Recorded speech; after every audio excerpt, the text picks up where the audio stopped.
If you wish to speak to any item on the agenda or during the public comment portion of the meeting, please fill out a speaker card. Each person addressing the board shall have 3 minutes to complete his or her comments on each agenda item for which he or she has filled out a card. The chair has the discretion to determine or alter the time limits on any agenda item.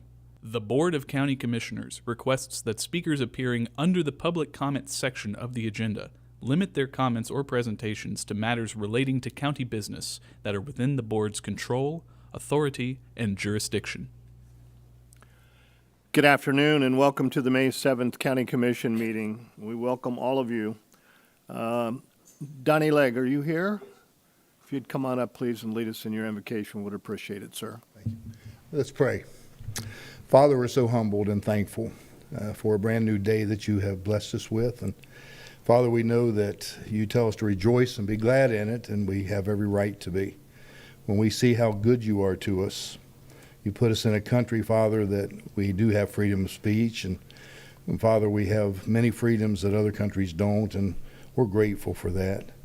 Most of all, we're grateful for your love for us and how you've demonstrated that love to us. You're good, you're holy, you're sovereign, and Father, we can do nothing without you.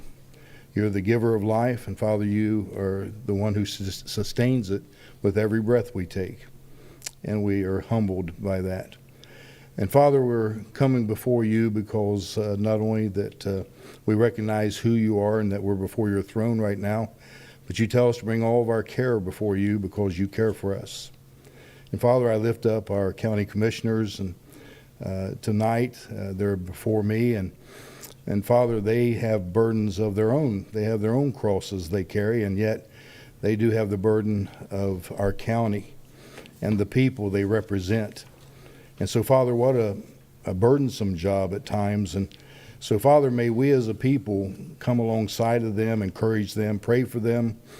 And, Father, be a people that don't desire to be combative with them, but yet to come alongside and help aid in solutions, Father.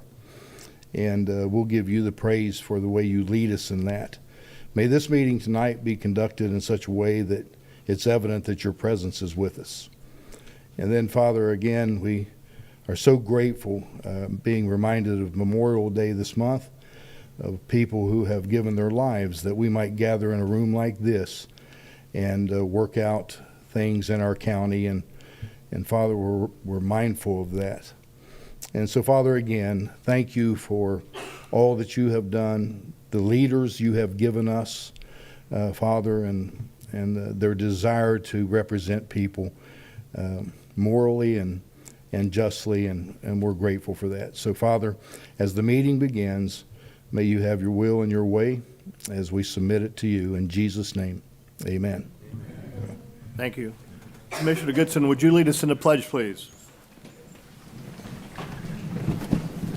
Allegiance to the flag of the United States of America and to the republic for which it stands, one nation, under God, indivisible, with liberty and justice for all.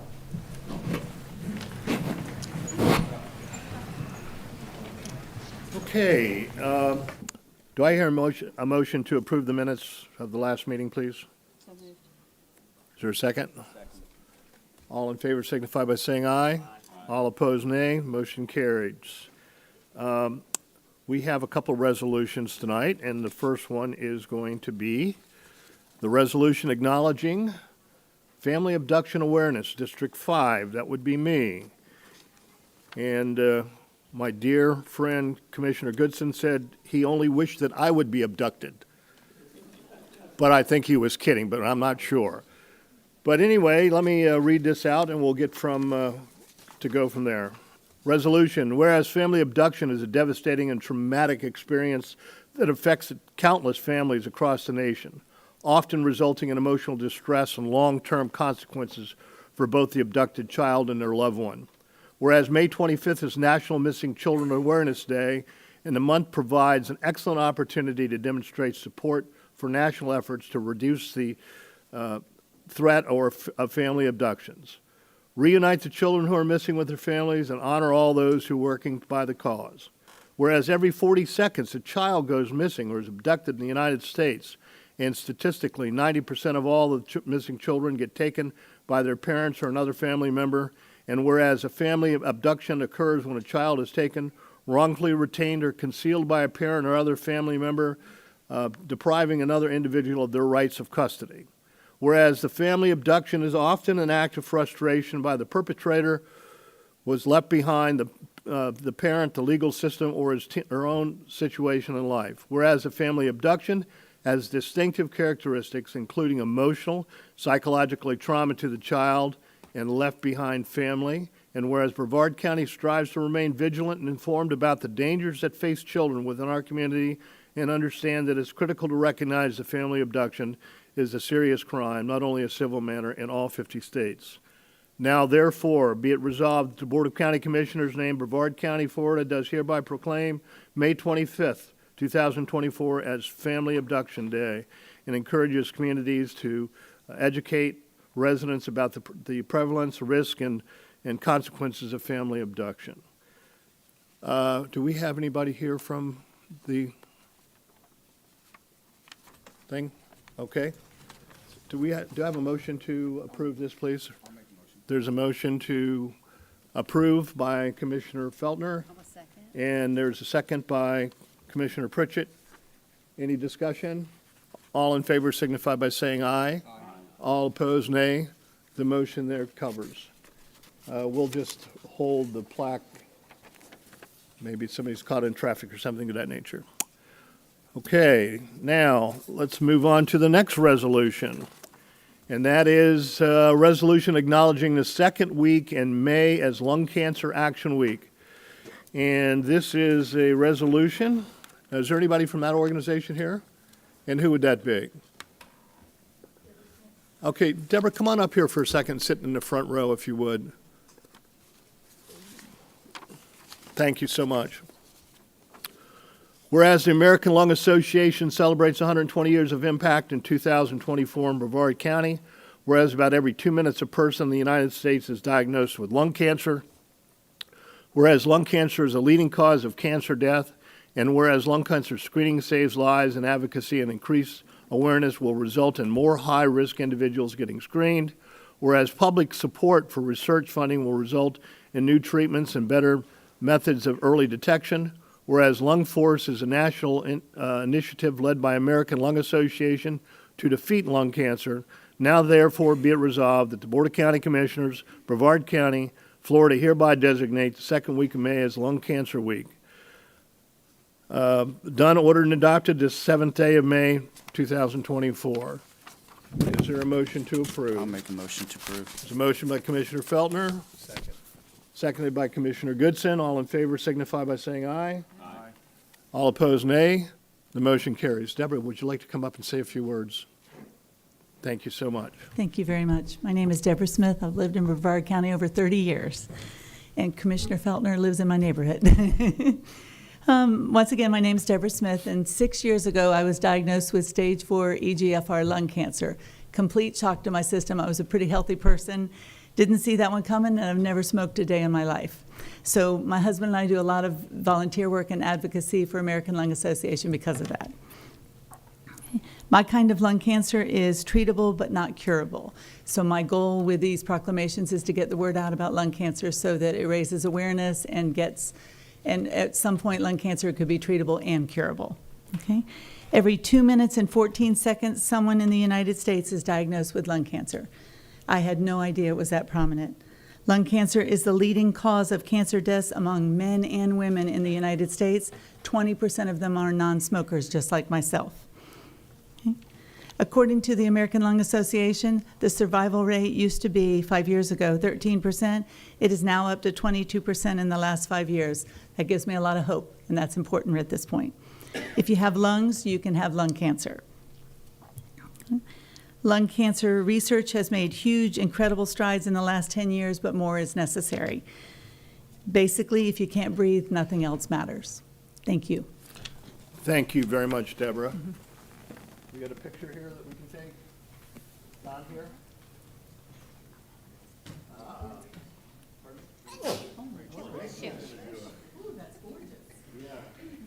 Rachel's a lot cuter than Don anyway. I don't know.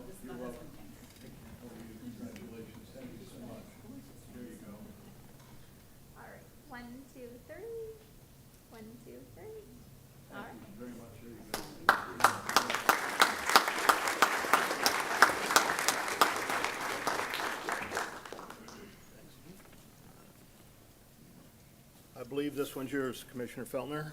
It is. Can we have Sharon Knoll, Cheryl Spacio, Sandra Leone, and Michelle Fitzgerald come up? And anyone else with the Waterway Warriors? Sorry, I didn't mean to leave anybody out. I don't know, the guy in the blue shirt's got to change his shirt. Doesn't he need a yellow shirt on? Oh, man. There you go. I was just thinking something like that. It's a privilege for me to do this resolution for you. You know, I think the world of your group. I'll say this real quick about this group. They go out and clean up trash on the side of the Pineda Causeway, and I think they're adopting 528. Is that right? Close? Okay. And their purpose is ultimately to keep that stuff out of the river.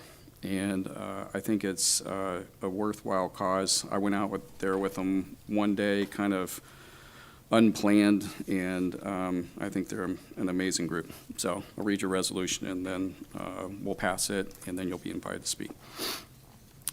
Whereas the vital need for environmental stewardship and individual accountability in safeguarding our waterways is at an all-time high, and whereas the Waterway Warriors diligently cultivate a sense of personal responsibility among citizens to protect and preserve our waterways for future generations by consistently organizing community initiatives for both trash removal and prevention, and whereas the Waterway Warriors, consisting of hundreds of volunteers led by Sharon Knoll, Cheryl Spacio, Sandra Leone, and Michelle Fitzgerald, supported by the Florida Department of Transportation, has embraced the challenge of environmental stewardship. Whereas the Waterway Warriors have successfully prevented over 50 tons of trash from entering the Indian and Banana rivers, and whereas this organization exemplifies the resolve and perseverance to envision and realize a future with minimal adverse human impact on our aquatic ecosystems as a standard for all. Now, therefore, be it resolved that the Board of County Commissioners of Brevard County, Florida, does hereby unanimously recognize the achievements and outstanding accomplishments of the Waterway Warriors, and offers them congratulations on their significant contributions to the protection and preservation of our local waterways, and sincere wishes for continued success in their endeavors. Done, ordered, and adopted in regular session this 7th day of May 2024. And with that, I'll make a motion, Mr. Chairman. Thank you very much. Is there a second? There is a second. All in favor signify by saying aye. All opposed, nay. Motion carries. Congratulations. Thank you for all your hard work. You want to come up? I'll just take a minute. As volunteers, we do adopt different waterways. We've gotten the Pineda under the Adopt a Highway program through FDOT. Horse Creek, we're working on O'Galley, and yes, we would love to be able to tackle the problem in 528. We're not quite there yet. However, as the Core 4, we are extremely grateful to Commissioner Feltner, and we look forward to meeting with each one of the commissioners and adopting waterways in your areas. Thank you so much, Commissioner Feltner. All right, let's take a picture.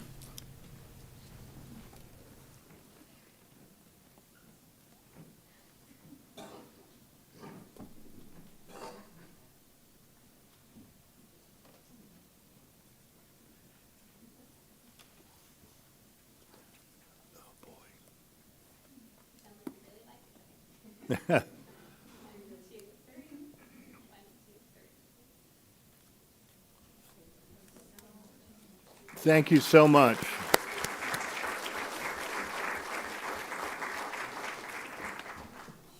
Okay. Now, we're going to go into the winners of the 2024 Florida 4-H Public Speaking Program. Now, Beth, are you here? There you are. Okay. And I'm actually going to have Gus Kerner speak as he leads the 4-H speaking contest for the county. Okay. Thank you, Commissioners, for this opportunity. The Florida 4-H Public Speaking Program, powered by FPL, helps students 4th through 6th grade research, write, and deliver a speech on the topic of their choice. They can participate in classroom, school, and county-level competitions while practicing their research, writing, and communication skills. These two students I present you with tonight represent over 700 students in the school district that participated in the program. Okay. Shelby? Who's going up? Aha! I This is see Shelby. earlier I talked to you and you didn't know why you were here. Well, I know why you're here. All right, I'm just going to tell you this. If your speech is as good as I hear it is, then you're going to have to run for county commissioner and replace me, okay? Go I'm for it, planning Shelby. to. Do you plan to? There you go. Shelby for commissioner. Shelby for commissioner. Go ahead, Shelby. Splash. I think I saw a mermaid. Or was it a manatee? Well, that's kind of easy to figure out. Mermaids aren't real. Or are they? Did you know that there is some sort of female sea creature in almost every culture? In Ireland, they believe in the selkie, or seal people, that look like seals in the water but shed their skin to look like humans on land. In Germany, they have the Melusine, that have either serpents or fish tails. If this is true for other cultures, is science actually correct? First, let's talk about how old the mermaid myth is. The oldest recorded mermaid tale is from Syria. It is said when the goddess Atargatis dove into a lake, she tried to take on the form of a fish. The other gods did not want her to give up her great beauty, so they had her stay half the same and the bottom half become a fish. There are thousands of stories about a mermaid-type creature and from all over the world. In Greek mythology, there's a story about Odysseus. When he was traveling home, his ship went past where the sirens lived. It is said that he wanted to hear their beautiful singing, but knew that he would jump into the sea and the sirens would drown him. He had his sailors tie him to the mast. The other sailors put cork in their ears so they would not be swayed. But is this proof that mermaids are real? I would say so. If mermaids have been in stories for this long, who's to say they've not been under the sea all this time? Or maybe they're extinct. With all the pollution in the water, it is a real possibility. Now, you may be wondering, how many sightings of mermaids are there? The answer? Nobody really knows. There have been sightings of mermaids all the way to the K Islands, to Zimbabwe, to Israel. These sightings ranging from 1943 to 2012, and that's just 3. In Italy, there are sightings of the sirena. In Russia, they call the mermaid the Rizolka, meaning Russian mermaid. It is said to be the souls of drowned women. Savanamacha is the Indian version of the mermaid. It is said in the Cambodian and Thai versions of the Ravana that she's a mermaid princess who, instead of trying to stop Hanuman's plans to build a bridge to Lanka as originally planned, falls in love with Hanuman. When you hear all of these stories, it is impossible that all of them are just fish tales. When you hear all of these stories, it is impossible that all of them are lies. I have a theory. I believe if there are no mermaids on this planet, who's to say they couldn't be on another? Mars has samples of water that is dried up. There are many planets that scientists believe could hold life. If Mars's waters contain mermaids, I'm ready to go on a spaceship and see the remains. All in all, mermaids are real. I've given plenty of evidence that should suffice and prove my point. Ancient cultures have included mermaids in the recorded history. Now, let's splish-splash back into the water to reunite with these magical mermaids. Thank you.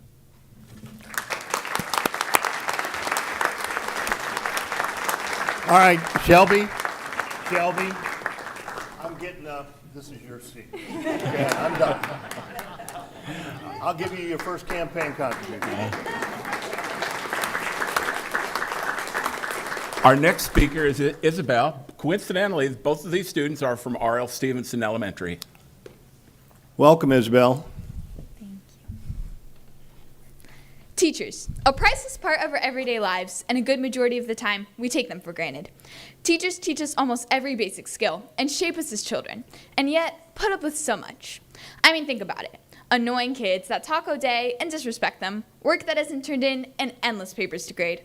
Most teachers would say that they love what they do, so it's fine that they don't have the best salary compared to other professions. Most other jobs that have a 4-year degree don't have to put up with this and get paid more. But compared to other states in our country, Florida has amongst the lowest average salary for teachers and is far from having a low cost of living. The average teacher's salary in Florida is between $32,000 to $51,000 per year, depending on the county. Another way to look at this is a teacher makes the same amount of money per hour as someone who works at a fast food restaurant. Yep, that's right. The average Florida teacher makes $15.43 per hour. This is truly unfair as teachers do so much to shape our society and yet are paid as much as someone who could work at your local McDonald's. A major impact of teacher salaries being so low is the teacher shortage. Last year in Florida, 18,000 teachers decided to leave their job. This is about 10% of all teachers in Florida. Many teachers realize that with the same 4 degrees, they can make twice as much money. As a response, Florida increased starting teacher salaries, but not those of teachers who have experience. Now, many experienced teachers are living at record rates because of this unfair treatment and pay. Compared to other areas in the U.S. and to other countries, Florida teachers make significantly less. In states such as New York, which is the highest paying, the average pay per year of a teacher is $84,000. This is almost a $35,000 difference to what Florida teachers make, while other countries in Europe pay teachers more than $80,000 per year. Teacher pay tells much an area values education and the impact it has on students. It is clear Florida does not treat teachers with the respect deserved for someone that influences every aspect of a child's life. Did you know that teacher salaries can affect students? Research shows that higher pay attracts better quality teachers and shows higher performance teachers can affect the amount of students that graduate high school, college attendance, and even the students earning as an adult. A simple 10% pay increase can increase student performance by 5 to 10%. As you can see, Florida teachers are treated unfairly, and this treatment has many effects that can impact the workforce and students themselves. There is no other career in the world that influences the lives of children to the same extent, and this is why we need to help them. Teachers make a lasting impression on students, so if we want to create a generation of future students that will impact our world in a positive way, then we need to help the teachers of today. Thank you. Thank you, Isabel. You have some closing comments? Pardon, sir? You got some closing comments? I just want to say thank you for this opportunity, Commissioners. The biggest supporters of the public speaking contest are University of Florida, the Brevard County Board of County Commissioners, and FPL. And we're so grateful to have you guys helping us. Well, thank you so very, very much. Shelby, Isabel, you did a great job. Very nicely done. Okay, let's go on to the consent agenda. Does the commission have any specific consent agenda items they'd like to have pulled? Commissioner Tobias, Commissioner Feltner, Commissioner Goodson. Okay, we have some speakers on, I think the only one that we have is 18, where we have speakers on. Do I have a motion to accept all of the consent agenda except for item F18? So moved. There's a motion on the floor and seconded. All in favor signify by saying aye. Aye. All opposed, nay. The consent agenda passes except for consent agenda number 18. And let's talk about Jack Meglio. Is that who's? Come on up, Jack, please.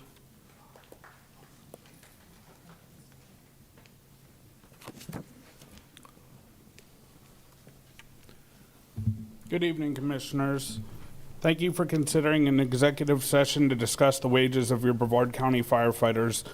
In this short time that I have, I hope to educate you on some of the pressing issues plaguing BCFR. Your fire department is hemorrhaging employees at a pace never seen before. Over the past 6 weeks, BCFR has received 22 resignations from firefighters, EMTs, and paramedics. Only one was a retirement. Our employees are leaving at a record pace for other departments around the state of Florida, taking their invaluable experience and training with them. In addition, BCFR has 27 employee retirements in June, at a time when 2 months is away from opening a new Vieira fire station. This record-setting attrition is simply not sustainable. 3 years ago, BCFR set out on ambitious hiring goals. Additional personnel were allocated to fire rescue with the intention of expanding the floater pool of roaming firefighters to cut overtime. Overtime costs have not been cut. Additional personnel were also allocated in preparation of opening a new fire station in Vieira for the summer, with future expansions planned for Port St. John, Merritt Island, and also Palm Bay. As our population continues to grow, expansion of public safety and infrastructure is of paramount concern. In an attempt to stay ahead of the curve, BCFR brought on a full-time recruitment coordinator to meet the demands of hiring in a competitive job market. Ultimately, BCFR is not competing in our job market. Just a few short years ago, BCFR would see hundreds of qualified applicants for 20 to 30 vacancies. This gave Fire Rescue the ability to put applicants through a vigorous process to ensure the best and brightest were hired. Now we struggle to fill a new hire class. Just 2 weeks ago, we were supposed to begin with 25. We only began with 7. Over the past few years, we've been forced to hire all qualified applicants. We have not done an interview for firefighter positions in over 5 years, over a half of a decade. Simply put, if they meet the minimum requirements, we give them a job. Over the past 3 years in desperation, we as a department have begun offering scholarship opportunities to the community to pay for EMT and Fire Academy. It's a great opportunity for our local youth, but the associated cost for individuals who aren't even employed by BCFR is extensive. Once hired, trained, and equipped, cost over 3 months would be about $20,000 per individual. The scholarship is an additional $7,000 before they even step foot in the door. Thank you for letting me speak. God bless. Thank you very much. Christian Fleming?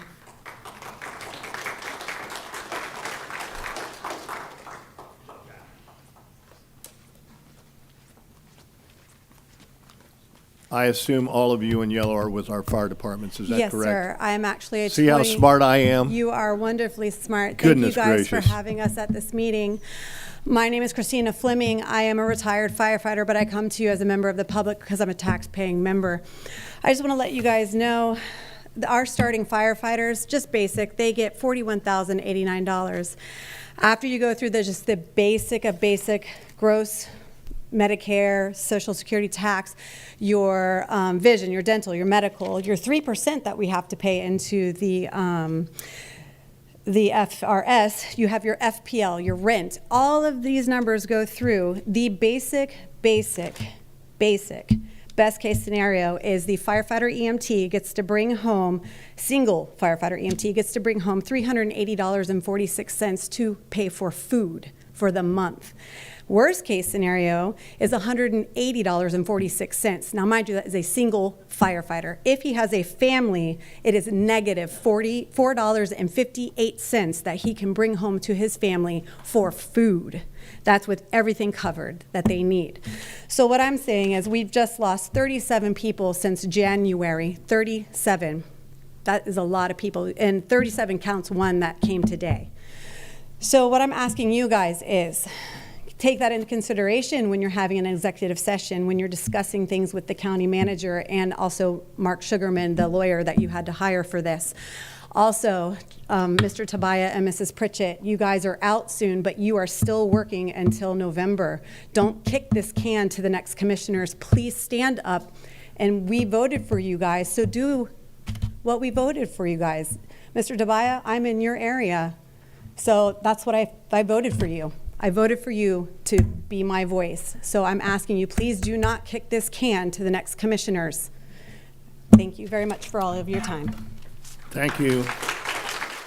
Okay, if you guys all would, listen, we respect and appreciate everything you've done, but let's just please stop the applause so that we've got a long meeting and things of that nature, and you're going to get the workshop and things, I believe, all heard out. So we'll listen very carefully tonight. Jimmy Cundiff, how do you say that? Jimmy, what's your last? Cundiff? Yep. Okay. Come on up, Jimmy. Good evening. Can you hear me? Yeah, we can hear you fine. My name is Jimmy Cundiff. I'm a firefighter paramedic for Brevard County Fire Rescue. I love working here. I've been here collectively about 5 years. To be honest, I don't want to be here today. I don't feel like I have to make a case for why we need to be paid fairly. Like Chrissy just said, everything's going up. We know mortgages. I bought my house 13 years ago. My mortgage is going up. Everyone knows this. Groceries, FPL, can't afford a car nowadays. So the fire department's a little bit different. It's not like Walmart where you can transfer to another Walmart, make the same amount of money, and have the same amount of vacation days, where our firefighters right now can apply anywhere, any River County, Kelly days. They can go to Port St. Lucie, make top out there is $117,000 a year. The starting pay is around 50. Palm Beach County top out's around 120,000 a year with Kelly Day. That means every 7th shift they work, they have it off. We've been behind the ball for 20 years. We need to start catching up. I love working here. I know a lot of guys that love working here, but we're falling behind. Our top out right now after 15 years is 67,000 and some change. So that's after 15 years of service. Starting out, is around 50. It's pretty grim compared to any other place. We also transport. We ride ambulances. The other fire departments around us don't, but I feel like we get paid unfairly. Palm Bay's just agreed to around 35% raise for their firefighters, and we're struggling here. We're a big fire department. We do special ops, hazmat, everything. I feel like we need to be brought up to the standard of everywhere else. It's too easy for these guys to leave and go somewhere else. It's just too easy. We have FRS where you can just transfer over to another county fire department and carry over your retirement. You're not losing anything. So it's even more of a case for these new guys to work 1 to 10 years, even 15-year guys can go down south and transfer over their retirement with their high five and start somewhere else with 17 days less days worked a year. So that's all I have to say. Thank you. Thank you, Jimmy. All right, John Dacko.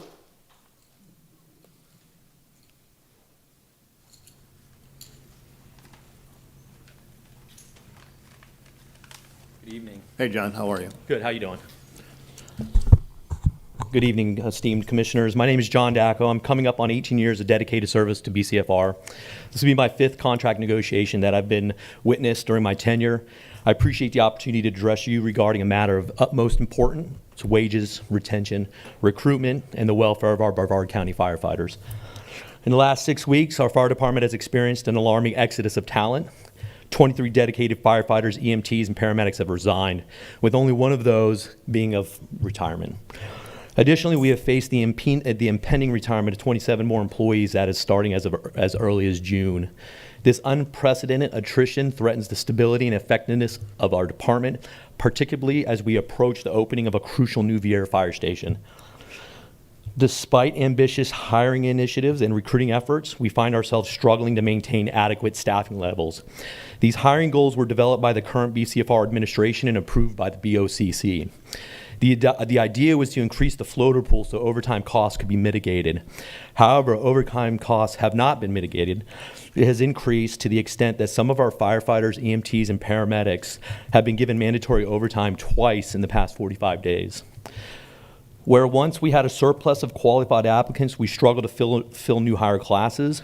This decline in interest is directly correlated with our inability to offer competitive wages, work-life balance, and benefits, as evident by the exit interviews indicated that compensation and work-life balance are key factors in the employee's decisions to leave.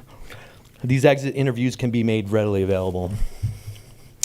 Moreover, our reliance on scholarship programs to attract new talent come at a significant cost, both financially and in terms of quality recruits. Many scholarship recipients fail out of the program or leave for other departments after they've completed their training with BCFR.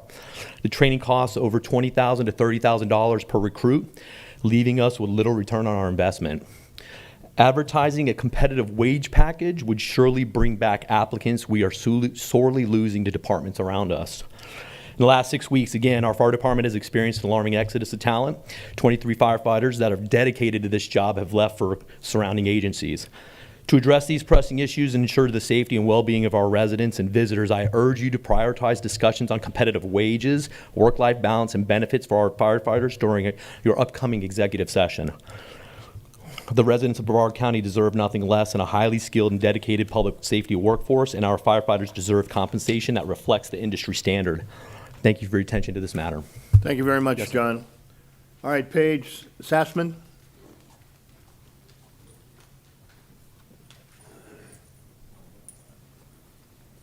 Good evening, Paige. Good evening. My name is Paige Sassman. I've been with BCFR for 2.5 years now, which these days is a shocking amount of time to people. I'd like to start by saying thank you for considering an executive session with Chief Voltaire. I've lived here my whole life, and I honestly didn't really care about politics that much until I started working for this department. I'm about to become a paramedic with this department, which to me, I had a lieutenant who's actually here tonight tell me I'm about to become more valuable. It doesn't feel that way. I currently make $15.50 an hour. That's with 2 incentives, and I'm only getting $1 for far more responsibility once I become a paramedic.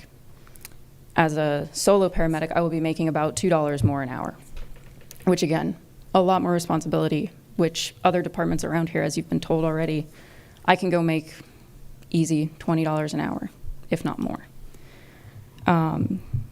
I firmly believe Chief Voltaire has the best interest to do right by us in the field. He's shown so far that he does have good intent. The reality of it right now is that we're hemorrhaging people. And I wish that was an exaggeration, but it's not. Over the last month, 20 people and counting have left, and it's no secret that pay is the reason. If the pay doesn't increase, we won't have enough people to staff the units, and it's as simple as that. We're gonna have to brown out units. The people here tonight, including myself, are passionate about this department and this career, but we need to provide for ourselves and our families. 1/3 of our lives is sacrificed for this job, which is, again, the best job in the world, in my opinion.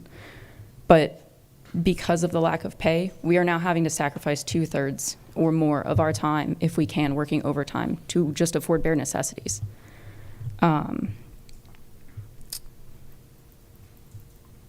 I love this department, and I don't want to have to leave, but with the way things are going right now, it's not looking good. I love this department. I love my crew. I love what I get to do. I get to actually do both sides of my job, and I'm passionate about both sides of my job. But at the same time, I just bought a house. My mortgage is double what my old mortgage was, and my pay is not. So with that, I would like to say thank you. Please go into this meeting if you choose to, with Chief Voltaire, with an open mind and open ears about the severity of the situation. Thank you. Thank you very much. Craig Finkelstein.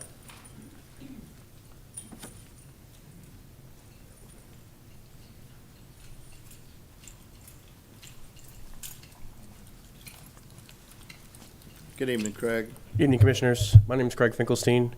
I'm a fire prevention inspector with Brevard County Fire Rescue. I'm also our inspector representative to the IFF 2969 E-Board. I come up here today just to thank you guys for considering an executive session. And I come to you to remind you that there are more than just the firefighters as well. Our firefighters are incredibly important, but there are inspectors that are in the CBA as well. Our job is also equally as important as the firefighters. We go in and we inspect buildings to make sure that they are safe for our citizens, for your citizens, and make sure that there are no hazards for them that would cause a fire or other dangerous issues. And don't forget about us as the inspectors as well. We are also in that CBA. And I just wanted to thank you for having that executive session. Keep that in mind, and just ask you to please do the right thing. Our wages are just as bad as the firefighters. We recently had one of our inspectors that left our department to go work for Indian River County Fire Rescue. Her starting salary was more than our top out salary currently is at Brevard County Fire. That needs to be addressed, in my opinion. We can't get anybody. We can't hire anybody. We have, I believe, 3 applicants right now, and none of them are qualified for multiple positions that are available. With that, thank you for having the executive session. Please keep that in mind, and please do the right thing for your citizens and for your firefighters. Thank you. Thank you very much. Richie Stein.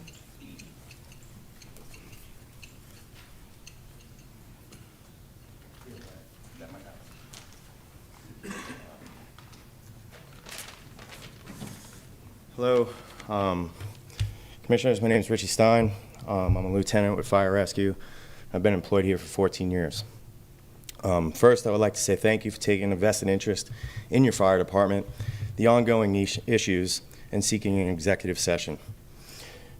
You'll hear about, as you've already heard, issues like MOT, retention, attrition, and recruitment problems, low morale. We have lost approximately 23 people, as you've already heard, in the past 3 to 4 weeks, 37 since January. We've hired 31 since January. It's just simply unsustainable. These are issues that we face on a daily basis, but they are symptoms of the real issues: substandard pay and substandard work-life balance. We will not be able to keep employees if we're not competitive in these areas. I encourage you to ask about these issues during your executive session. Keep an open mind and understand our lives are affected by your decisions. Chief Voltaire is in a difficult spot. He must weigh the needs of the county, its citizens, and his employees. He understands where we are and what needs to be done to get BCFR back on track. As I've not always agreed with Chief on how we get there, I do believe he has the best interests of all, and also believe he is the right person to get the job done. We are at a critical point here at BCFR, and the decisions that will be made in the next few months will shape the future of the department for the better or worse, hopefully for the better. Thank you for your time. Thank you very much. Okay, Mr. Boddy or Mr. Richardson, do we need to have a motion to pass this, to have the executive session? Okay, do I hear a motion? I'll make a motion, sir. Motion by Commissioner Feltner. Is there a second? Second. Seconded by Commissioner Tabaya. Any discussion? Just a comment. Thank you for what you do for us. We will give this serious consideration when we get into the executive session, and hopefully we can make some things that work for all of us. But thank you very, very much. All in favor signify by saying aye. Aye. All opposed, nay. The motion carries. Okay. Let's get into public hearings. All right. Public hearing number 1. It's a temporary use agreement for Brevard County to continue using dewatering activities on county-owned parcel for the Grand Canal Muck removal project. And that would be Steve Diaz, number 1, Uno 1. Pardon me? Virginia, do you want to, I'm sorry, Steve. Thanks, Commissioner, I appreciate it. Do you want to give an explanation to this? Sure. That would be great. I'm sorry, I apologize for passing over you. No worries, Commissioner. As you said, this is a public hearing to continue allowing temporary dewatering activities on a county-owned parcel adjacent to the Pineda Causeway for the unincorporated Grand Canal Muck Removal Project. The current temporary use agreement expires July 9th of 2024. This request is for up to 4 years, bringing the expiration to July 9th, 2028. We expect dredging to be done in 2027, but with site restoration carrying on into 2028. Multiple factors contributed to needing this extension request. Muck volumes are 30%, or approximately 30% greater than the original estimations that were based on surveys completed back in 2014, so 10 years ago. Changes were made to the interstitial water treatment methodology. The COVID pandemic affected material availability, equipment, and trucking. We've had hurricanes and severe weather delays, unexpected encounters with clay and rock, and extra time to process material to meet state cleanup target levels. A public meeting with the South Patrick Residents Association was held on April 25th to discuss the project and plans for completion. Public comments were received and residents' concerns regarding the project were heard. County staff have completed a list of action items gathered from that meeting. Project staff and consultants are available here tonight to provide any additional information at the Commissioner's request. Thank you. Thank you very much, Virginia. Steve.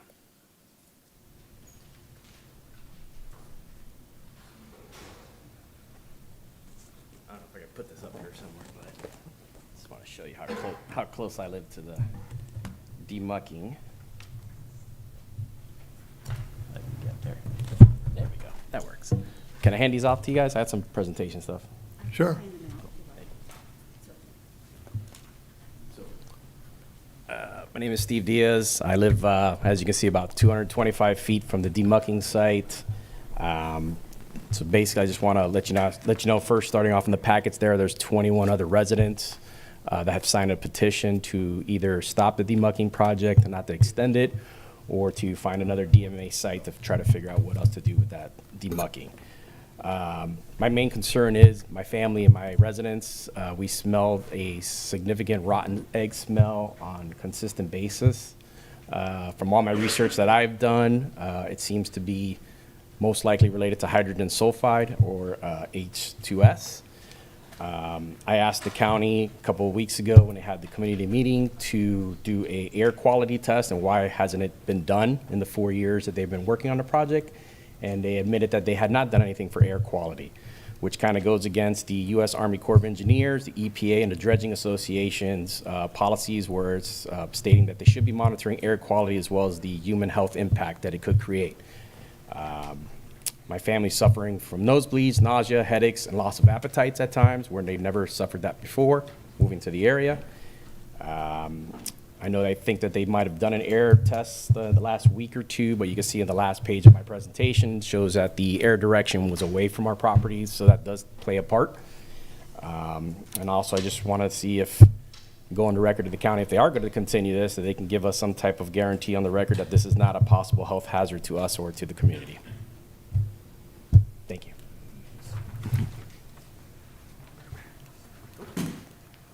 Thank you, sir. Sorry. We have Mr. Gary Hanlon.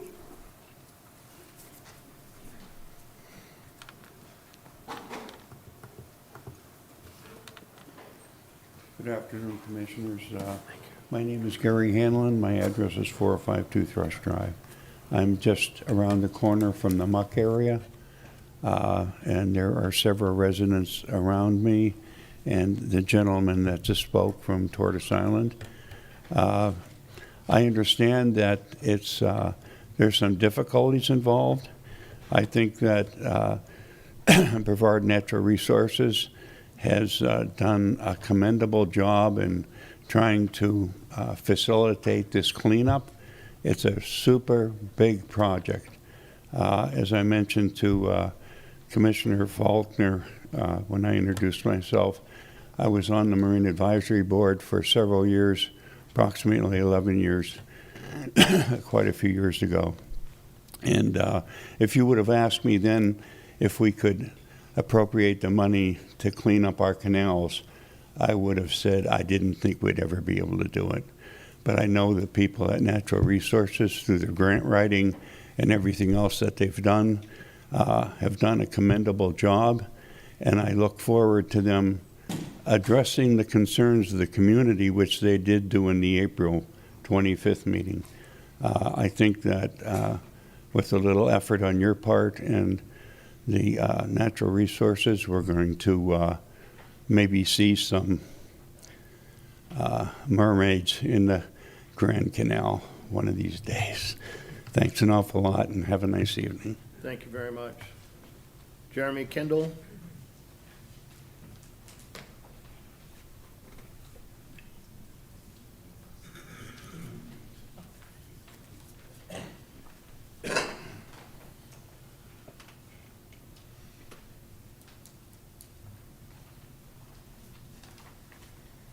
I just want to thank you for listening to me today. I'm Mr. Diaz's neighbor, so I'm also 225 feet from the demucking site. I won't repeat everything he said, but we do have similar problems. I'll come home to my house in the afternoon, and rotten egg smell would probably be welcome. It's more of a methane smell. And hydrogen sulfide, as it collects in areas that are not well ventilated, will collect and keep building. As it keeps building, it starts to smell more like methane. It's also more flammable at that point. So, so when you come home to your house and it smells like methane like that, all you want to do is evacuate that house. Your eyes start watering, and this is constant. My concerns are that just after the letter came out asking for the extension, Mr. Diaz and I were on Fox News, and the day after that, it seems like everything stopped at that site. There were very few people there, not much going on. It was in full force for about 10 days. We haven't smelt anything there since. So I don't know if they were skipping a step that prevented they smell or something different's being done. But it doesn't make any sense that for 3 years we've been dealing with that, and all of a sudden we haven't smelt that anymore. Maybe it'll come back. I hope it doesn't, but that's been the case. Also, members of the Brevard County Environmental have been searching through my social media. Don't know why they were doing that. And also the day after we were on TV, someone came by our house. You were sitting next to him at the last meeting, in the back in their boat, filming me and my wife on the dock and taking pictures of us. Don't know why that was necessary, but I thought you should know. Thank you very much. Senator Sullivan.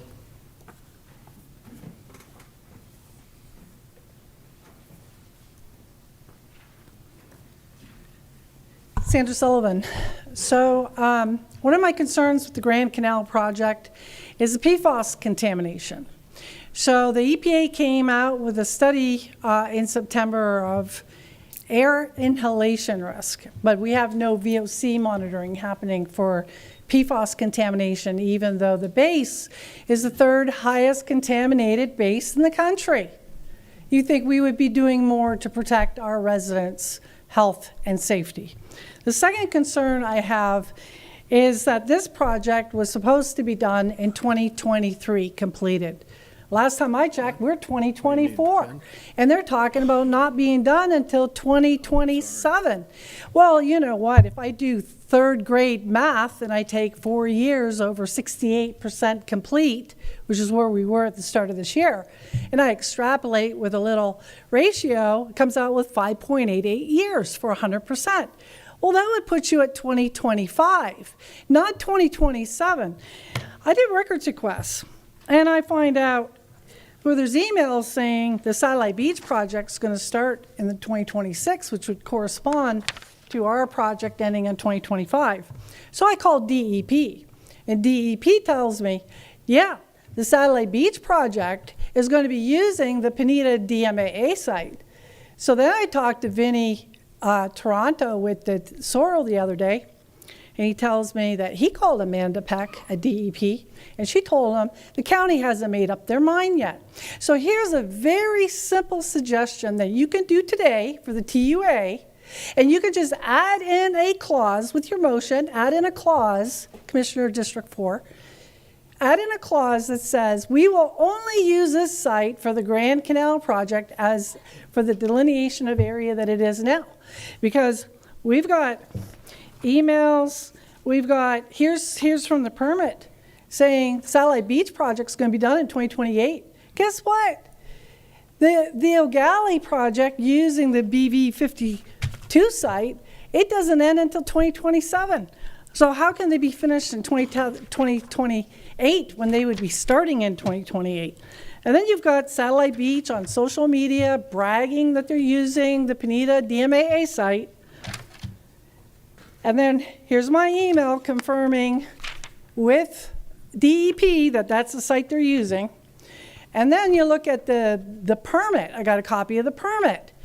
And lo and behold, you got pipe from O'Galley all the way down 8.1 miles, all the way down to the BV52 site in Palm Bay. But what about the 5 miles between Satellite Beach and O'Galley? Not in the plan. Huh, isn't that strange? So again, if you're trustworthy, and this isn't a bait and switch, which has all the indications of, based on what the DEP has communicated, then you would have no problem with inserting a clause in your TUA with an addendum that simply says, this site is only for the Grand Canal project, and we will not be extending it to other projects. Thank you very much, and here's some handouts. Pardon me? Just one. Craig Wallace.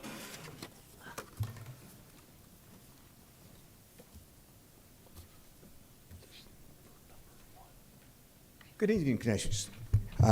So I'm wearing 3 hats tonight, so that means I get 3 minutes for each hat, right? No, just kidding, sorry.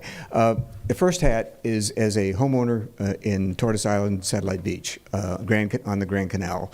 I've lived through the past 3.5, 4 years of the muck dredging project. Fortunately, I don't live across the street from it, so I haven't endured some of what the folks here have talked to you about tonight. But one thing I know is that when I moved into my house in March of 2016, I had a whole canal full of dead, stinking, rotten fish in my backyard, and the canal color was this reddish, awful reddish-brown color that I never want to see again. And so I vowed at that point in time that I would do everything I could to make sure that, whatever it was that was causing this problem, we fixed it. And so I've been involved in this, which is my third hat, but my second hat is that, first of all, it's as of right this past weekend, after the dredge had gone past my house, the clarity of the water was, I could see 10 feet down. I was watching snook pass by, all kinds of game fish in there that we've never seen before. So we are making a big impact with this project. So my second hat is as a member of the board of Tortoise Island Homeowners Association. And that I have heard, we just had our meeting this past month, and I heard from all of the passion pleas from all of our residents. As you've heard tonight, it's really tough listening to the stories they're telling and what they have to put up with. So I understand that. And they all say that they want to make sure that this lagoon gets cleaned up, so they want this program to go forward, but we need to work out the best possible way to try to minimize the discomforts that they're dealing with, especially if it's going to be for another 3 or 4 years. My third hat, which you're probably more familiar with me, is as the chairman of the Brevard Indian River Lagoon Coalition, which I've worked closely with the county to try to get these programs working and to communicate with the public the issues we have with these programs, as well as what all the good that they're doing in the county. So having been through all of that array of things, hopefully it will help you perceive some of the challenges as I put before you tonight, and that our best approach is dialogue. And I think all have mentioned tonight the meeting that Virginia put on on the 25th of April that really got all the people together, got people asked questions, and now the county staff has responded to most of the questions that were asked there. I think that working together is the best solution to this. So we just need to keep our eyes and ears open. So thank you very much. Thank you, Craig. All right, there are no more cards on this. Have discussion from the board or a motion? Discussion, go ahead. Commissioner Pritchett. Okay, Miss Virginia, just for the public, I think we're about halfway done with the project from what I'm reading in the paper. And I got to be briefed before we had this meeting. Could you go ahead and let everybody know why we have more muck than we thought when we started the project? Well, muck continues to accumulate while we continue to put too much pollution in the lagoon. So, we have hundreds of millions of projects, millions of dollars worth of projects underway to stop that pollution before it gets to the lagoon. But those projects aren't complete yet. And so that pollution, as well as, grass clippings and other things right there from the community, continue to add muck to the system. And part of it, we had more get in there before we were able to start the project when you did the first analysis, correct? Correct. Those surveys. I should have helped you with that. Right. The volume was surveyed back in 2014, so it's 10 more years of accumulation. It had increased in, so hopefully we're able to win that battle, because it's hard to keep taking it out if we have more going in. Just a quick question, just on the simple end of it. So by what these gentlemen are saying, we can tell it's like really bad stuff in there if we have all of this air quality issues over at their houses. So it's important we get it out. And you did do a testing from what they said here? Yes, we ordered hydrogen sulfide testing and set up systems closest to, well, first we surveyed all around the DMMA site to figure out where the highest readings were, and not surprisingly, they're where the muck is coming fresh out of the dredge pipe into the sand settling basin. And so we set up a monitoring system there. Then we set up another system downwind between where all the geotubes are dewatering the material. And then we moved the first station to the section of the construction area closest to the homeowners on Tortoise Island. And so we've monitored there since the middle of last week. And that monitoring shows that our noses are extremely sensitive to hydrogen sulfide. And so just because we can smell it doesn't mean that it's at dangerous levels. So what the sensors are telling us is that the levels are way, way, way below any sort of human health concern. Okay, are we going to be able to monitor on a continual basis moving forward for a little while, just to make sure we didn't have a hit and miss day, or? You know, if the board wants us to do that, we can extend that monitoring, but there's no reason to think that it would be different than what we have found so far. And, you know, in the history of all the counties dredging and all the other dredging that's gone on, this has not been a human health concern. Okay, do you think there's going to be the problem with this situation a few of the homeowners are having for a while? Do you think this is going to help alleviate itself after you get a certain amount out soon, or? I'm sorry, I should ask you this offline first. How much longer do you think this is going to be a problem?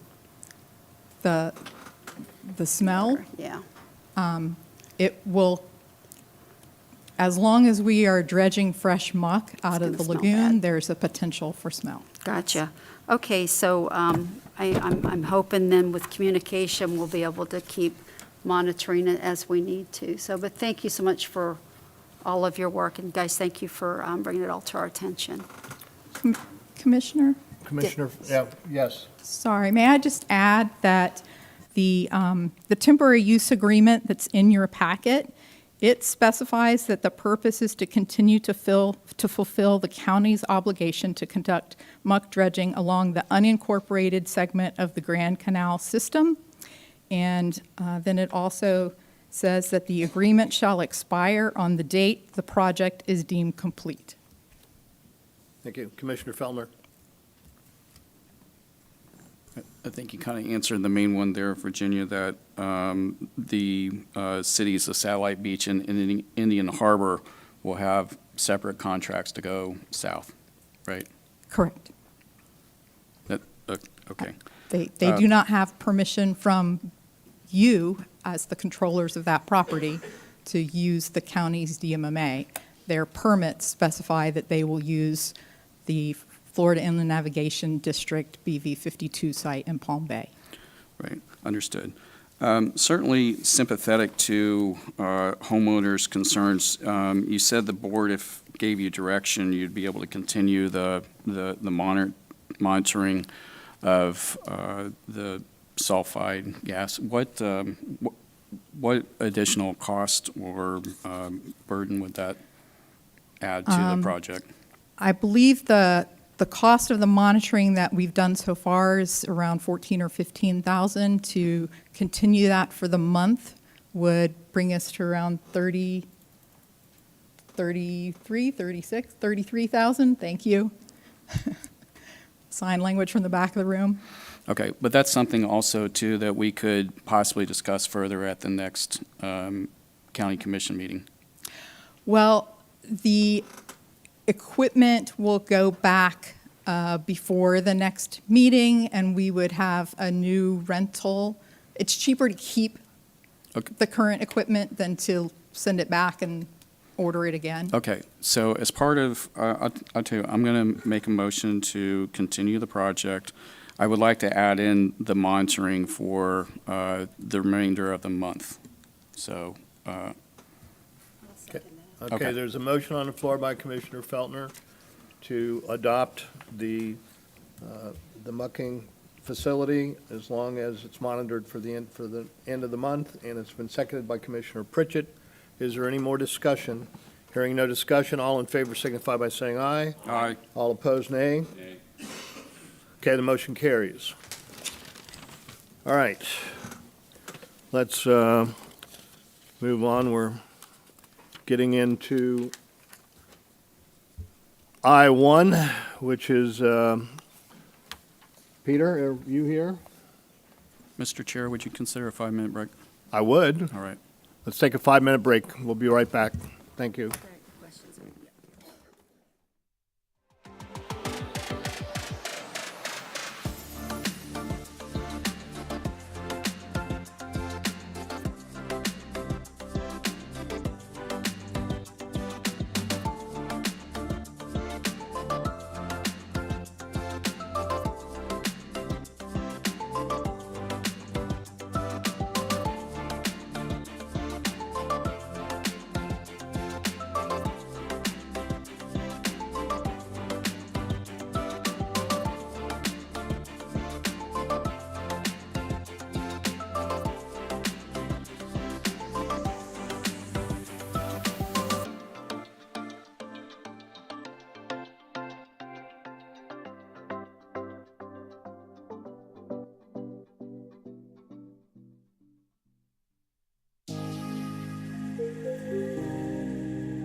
Agenda item I-1.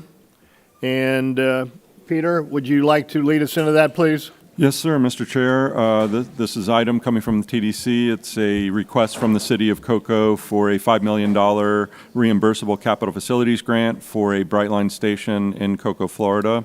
And, sir, I do believe the city is here prepared to do a presentation on this. Okay, great. I think Samantha, do you want to take the lead on this, or the mayor?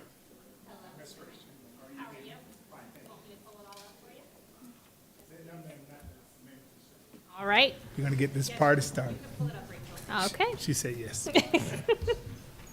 Never I'll do whatever argue you with need two me to. women, Right. Mayor. That's why I said. She Rule said number yes. 1. You're correct there, Chairman.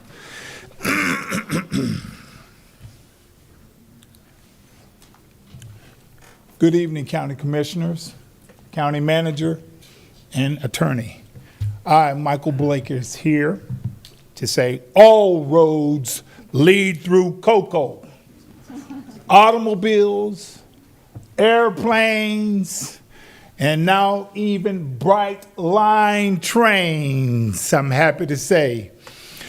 The prospect of a new passenger rail station in the great city of Cocoa brings immense potential for economic growth, increased connectivity, revitalization, not only for the Cocoa community, but for the Space Coast. I'm excited to introduce to you our team that is here today for supporting this project. And when I call your name, please stand. From the great city of Cocoa, our Deputy Mayor Lavander Hearn, please stand. From District Number 3, Matt Behringer, please stand.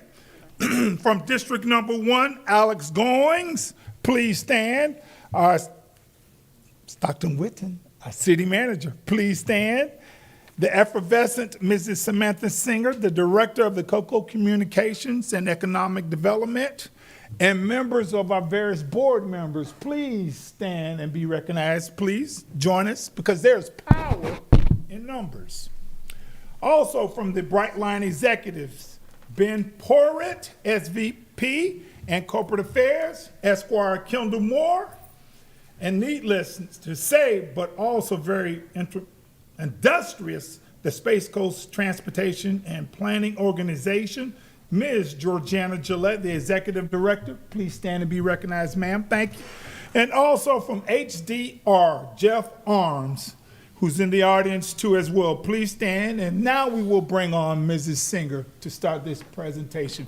But before I take my seat, let me be first to say happy early Mother's Day.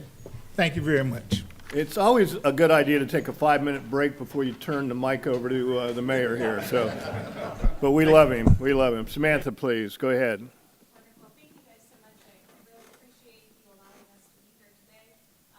Start off by saying that this is going to be a transformative project for the Space Coast, not just for the city of Cocoa. And, okay.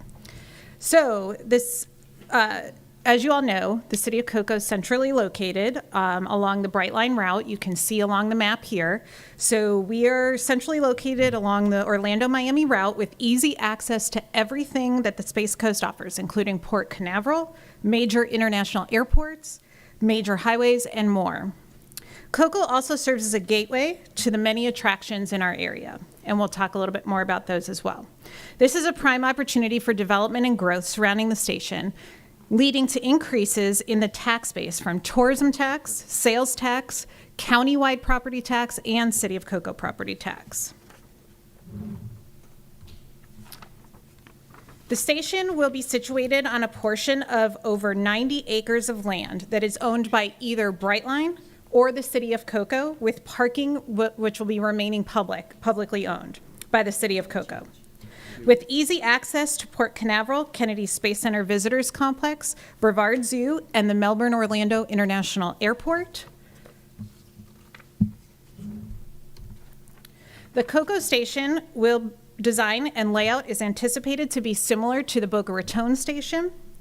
It will be approximately 7,500 to 9,000 square feet with surface parking. And there will also be additional tracking that will be done west of the station. This will be a multimodal hub, transportation hub for our area that can provide guests the opportunity to visit the Space Coast, including a hub for tours, cruise ships, and hotel transit, and rideshare opportunities. With over 90 acres available For potential development, the City of Cocoa envisions a station that is part of an urban mixed-use destination that will not just be a stop, but a place where people will want to go. We will see a surge in both residential and commercial development, including restaurants, hotels, again, leading to increases in what we see in taxes, sales and tourism taxes, county property tax, and City of Cocoa property tax. There's going to be a growing market demand will create a vibrant community with proximity to jobs, access to public services, spaces, and activity. Rail stations have been shown to create jobs, increase property values, and strengthen communities. So we know a lot about our tourism. A report just came out from the Space Coast Office of Tourism. We have a lot of great data. You can see from their 2024 marketing plan the reasons why people come and visit our Space Coast. Beaches, rocket launches, pre and post cruise, nature and outdoors, leisure activities, all accessible from a centrally located station. The top destinations and attractions along the Space Coast include Port Canaveral, Cocoa Beach, Kennedy Space Center Visitor Complex, and Brevard Zoo. Again, all easily accessible from a Cocoa station. You can see from this graphic, there are a number of attractions along the Brightline route from Miami to Orlando, including cruise terminals, casinos, sports arenas, theme parks, national parks, and more. Getting the Cocoa Station built will keep Brevard's prime destinations that I mentioned earlier competitive along this Brightline route. Otherwise, these attractions are not a destination for Brightline riders. The Space Coast Transportation Planning Organization has engaged HDR to look at the feasibility numbers related to the Cocoa Station, and I'd like to welcome up Jeff, who's here with us today, to review some of that information with you. Thanks. Once again, my name is Jeff Arms. I'm a vice president with HDR Engineering. I've been doing transportation planning in Florida for over 25 years, so time flies. But I'm here to just talk a little bit about some of the analysis we did in the ridership estimates and how it might translate into overnight stays. I know the city also engaged a separate consultant and economic development firm that came up with a similar estimate using a slightly different methodology. So it's pretty consistent with the overall approach. So Brightline is currently had in 2023 1.6 million riders. That is to note that the Orlando station did not open until September of 2023, but they're on target and their goal is 4 million riders per year. What we ended up doing was we did a catchment opportunity, which was to analyze using a travel demand model called Replica that captures our ridership. It's an activity-based model, and it's able to take anonymous traffic cell phone data and extrapolate that into overall activity between different areas of the state. And you can see that right now there's 29 million interactions potential between, or that are already happening between these areas. The way we define a catchment area is we just follow the methodology that Brightline had used for their ridership estimates for their bondholders, and that is really to understand the activity that's happening within a 45-minute drive of the station. As we all know, Brightline is a premium service, and there are some users that are going to choose to visit certain areas because they want to just not have to drive and to be able to take the train as their choice for their destination. Some notes on the ridership. We took a similar approach to what Brightline had done in their ridership estimates, was basically to take a look at potential market share of the interactions that are occurring overall, and then we're resulting in approximately like 4% of the overall interactions could be riders using the Brightline service. From there, we just looked at what the room nights could be, and just taking into account that our estimate is that a very slight increase of users would choose to come to Brevard that may otherwise go somewhere else if it weren't for the option of the Brightline. And what we looked at was that we estimated that approximately 42,000 people, and this is really only 3% of the Brightline ridership. If you converted for room nights and duration of stays, you would get approximately 78,000 additional room nights, and that's like a conservative model. And that's just 0.1% of their overall interaction of all the trips that would be going to Brevard County already. So we were just estimating that there'd be, even with a slight increase of users that are now able to use the Brightline state service to come to Cocoa, you would get $500,000 to $1 million, or $500,000 to $1 million in additional tourist bed revenues based on the data and assumptions that are already out there. So with that, I just also wanted to note too, the state had done an economic impact study of Brightline as a part of the statewide rail plan, and it did estimate with 16 trains a day, which I believe is what Brightline is currently running, there would be an economic impact of almost $2.8 billion. And as mentioned, how would Brevard capture some of that economic impact? And with the station, they could be able to do some of that. So with that, I'll turn it over to Samantha to finish. Hold on there. I think Yeah. Commissioner Tobias has a question for you. Sure. Thank you. And I'm sorry, you were using a lot of math and assumptions, and so help me if we could step back. Sure. You said your findings were pretty similar to the Downs and St. Germain. I haven't seen Correct. yours, so I'm going off theirs.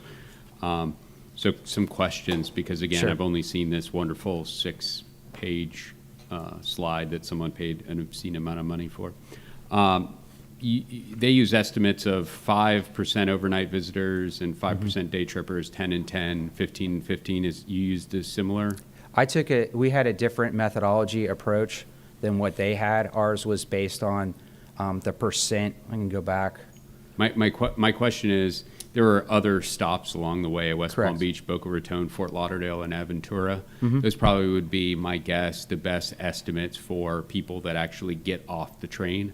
My question: did you use any of those numbers to extrapolate the dollar figures that you were putting up here? I'll take a step and walk back. Brightline we're able to model the interaction between station areas based on the existing, using the replica model, which captures mobility between cell phones. And what Brightline has done in their ridership is they can understand the interactions between the station area shed of where you could capture riders throughout the whole state. About half the economic activity will be in the state of Florida is actually captured along the Brightline route.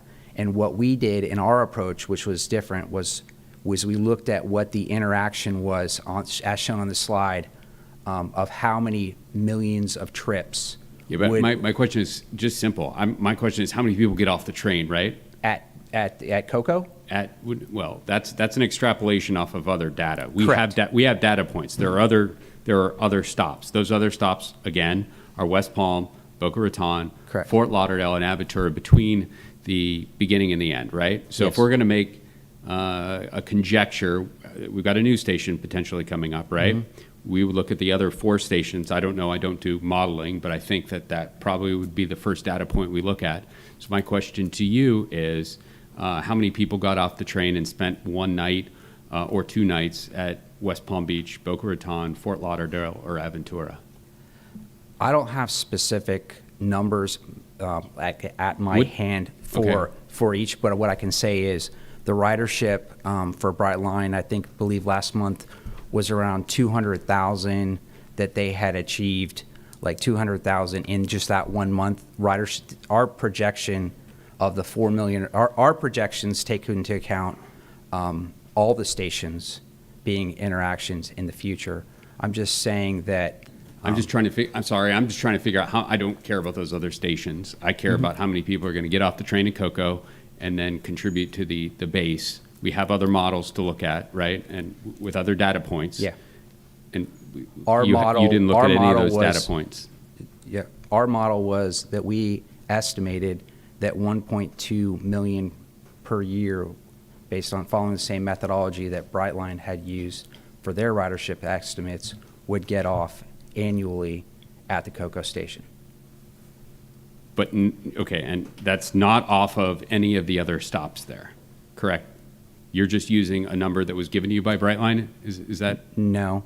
I'm following a similar methodology for ridership estimates that Brightline did. Brightline doesn't publish specifically how many are getting off at each specific station. One thing that's a little bit different about Brightline is that it's not a publicly run station, so they don't report the same ridership as a publicly run transit agency would. So I'm not privy to their proprietary data.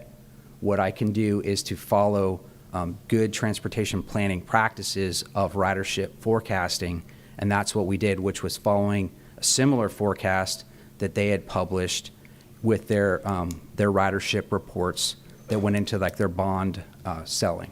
Okay, and out of curiosity, I assume you're probably in favor of the train station happening. I assume Brightline is probably in favor of the train station happening. My question would be, why wouldn't they share that data with you? What I can say is my job is not to be in favor of the station happening or not. My job is to analyze the feasibility of the station and to perform analysis and to provide results and data based on our expert opinion in the field. So to answer your question, we haven't completed the entire feasibility study. Okay. Brightline's already announced that they want to move forward with the station. I was simply asked what would be an estimate, a conservative estimate of ridership and how many could stay overnight at this location. And we took a very conservative estimate that there's 29 million interactions to the Brevard Cocoa area station is what is occurring, just as far as trips, and that's what's shown on this slide. And if you just took 0.1% of that was additional, was users that were taking Brightline and then staying overnight, it would produce approximately the same result as what the economic analysis firm that the city had produced as well. So I took a different approach, and it was really just based on applying percentage to ridership and came up with a similar result to their estimate. That's all I'm trying to explain. And one last final question. No, go ahead, Commissioner. Yeah. Can you good question, sir. Yeah, I'm still trying to, I'm looking under, again, you didn't do this one, but you said it was quite similar. I'm looking under the assumptions and caveats under the other one that you referenced, Downs and Germain. Can you explain, and you even mentioned this, there many people would normally drive, but instead would elect to take the train? You referenced that. And that I saw that as an assumption missed here. So can you explain how you've taken that into consideration? So my question is, that's not new money, right? It's just someone coming on a different method of transportation coming into Cocoa. So, some of the ridership approach would be that people would make the trip already, but there are also some ridership that would be what we call like induced ridership. Like, I'll be honest with you, I live in Orlando. The opportunity to go to South Florida and to Miami is much more lucrative if I don't have to drive and worry about parking. So there are people that have higher economic impact level, economic status, that are going to choose to go to travel places because the train does go there. And what is that induction number when you're through your modeling? I'm sorry. Right. So I estimated that would be 0.1% of all the interactions with the Cocoa station. 0.1% of the 29 million equates to the 42,000 persons choosing to stay overnight. And then you have to take into account room occupancy, then you have to take into account duration of stay, and that's how I arrived at the 78,000 room nights annually. I'm sorry, I'm just not understanding, because the people are, the 29 million are already coming. Your interaction number, Correct. 29 million is already occurring. Correct. So there's no induction there, because let's assume that's stable, right? You're assuming that's not a variable. That's a consistent number. Correct. But if you just my assumption based on the analysis, if you increase that by 0.1% increase, and those were folks that wanted to stay overnight in Brevard, that would produce 42,000 people annually. Why not 0.7% or 13% or 0.004? How did you come up with 0.1? The 0.1% was I took into account with some of my staff looking at different, let me go to the next slide. The number of hotel rooms within Brevard and how that equates to, it's really just a small fraction. There's approximately 12,000 hotel rooms in Brevard County that are going to be open by like next year, according to the tourism data. So the percentage, and I'd have to go back to the math, that would actually increase the number of hotel rooms itself on a nightly basis was fairly small. And like I said, I'm sorry, I'm not following you. That's hotel nights, right? Correct. We're talking about ridership. We're Correct. talking about ridership now. So those, I don't see the correlation between the two. I'm just trying to understand how you came up with the 0.1%. Is that just a number that you pulled out of thin air, or is there some industry standard that says 0.1% is the increase we'll see when there's a new type of transportation? Okay. So the market share of users was 4%, was estimated to be 4% of the 29 would be the ridership. Okay.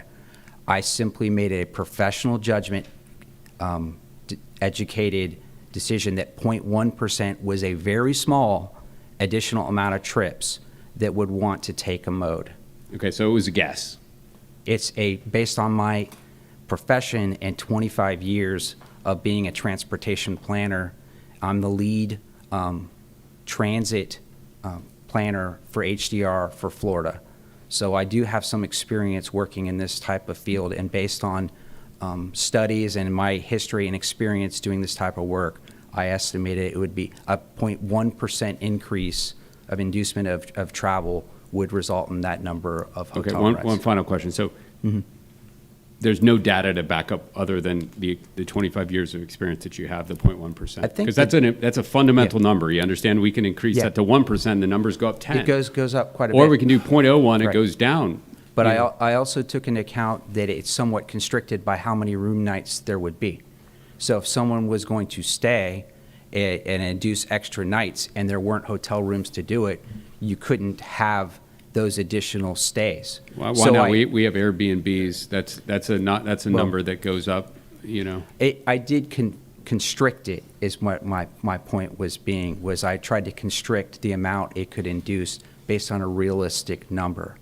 And the other thing I would note is Brightline is the only intercity private passenger rail in the country. So there is I will grant you, there is not a lot of data points based on other modes of rail and how much people would take. What I would say, though, is I think we've all met people that have taken Amtrak to go visit other cities as like a trip, and that's an inducement that they chose to go there because Amtrak went there. I know as a kid, I went from Washington, D.C. to New York because Amtrak was there, and we took that as a mode. I'm just using that as an example. That's why, in my professional opinion, too, was taking into account the analysis in the 29 million and the 4%, felt that the 0.1% additional was a realistic, very conservative amount of induced trips. Okay, thank you. Commissioner, I thought those were excellent questions. I appreciate it. And I think that they were answered very well by you. Thanks. But we all know that what you do is you hire an expert. This gentleman's an expert. In addition to that, some of these numbers are subjective. Experts have to rely on subjective numbers based on other data. So we don't have objective data to determine the exact numbers, but your questioning was absolutely right on the money. So I understand that, and I think the answers were great. Samantha? So that leads us to our final slide tonight, which is the project total and remaining capital requirements. So you can see from here, $6 billion has already been invested in the Brightline system network, which enables the city of Cocoa and Brevard County to have a stop. So they have already invested $6 billion in their system, which enables us to have a station in the city of Cocoa. We, the city of Cocoa, have earmarked $5 million. Our council, city council, has earmarked $5 million towards the project.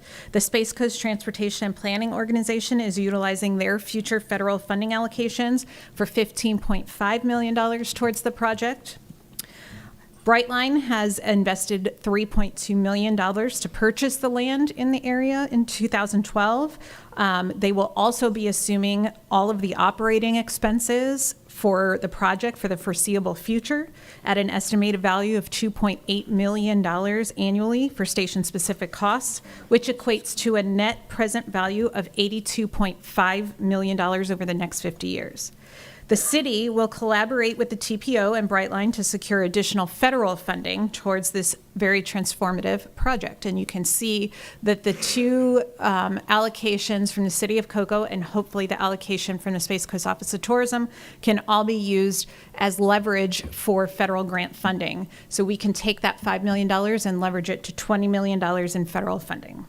So today's ask is for approval of the $5 million in available tourist development tax funding to support the city of Cocoa's efforts to make this multimodal station a reality. And we have our team here who can answer any questions that you all might have. Thank you.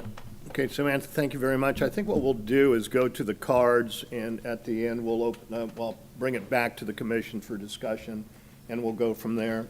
Commissioner Pritchett, did you have something you wanted to say first? I'll wait when you're after the cards. You sure? I would love to do that. No, go ahead. No, I'm good. Go ahead. All right, let's go. All right, then. Let's go to Pam Shia. Pam, you have 3 minutes. Welcome tonight. Thank you very much for being here. Thank you very much for having me tonight. Tonight I'm representing Historic Cocoa Village Main Street. I am the president to the organization. All of you should have received a letter from us this week, along with documentation with over 100 businesses in the area supporting this beautiful addition to our community. You've already heard them talk about the addition of the tourism. We've heard discussions on the simplicity of the logistics of where this is located. This is the center of Brevard County. When I moved here 24 years ago, I was like, oh, what have I moved to? And now I am so happy to live here, and the excitement is tremendous over the fact that we have this Brightline train. So we hope tonight that the commission feels the same way we do, and that the $5 million will be moved in that direction.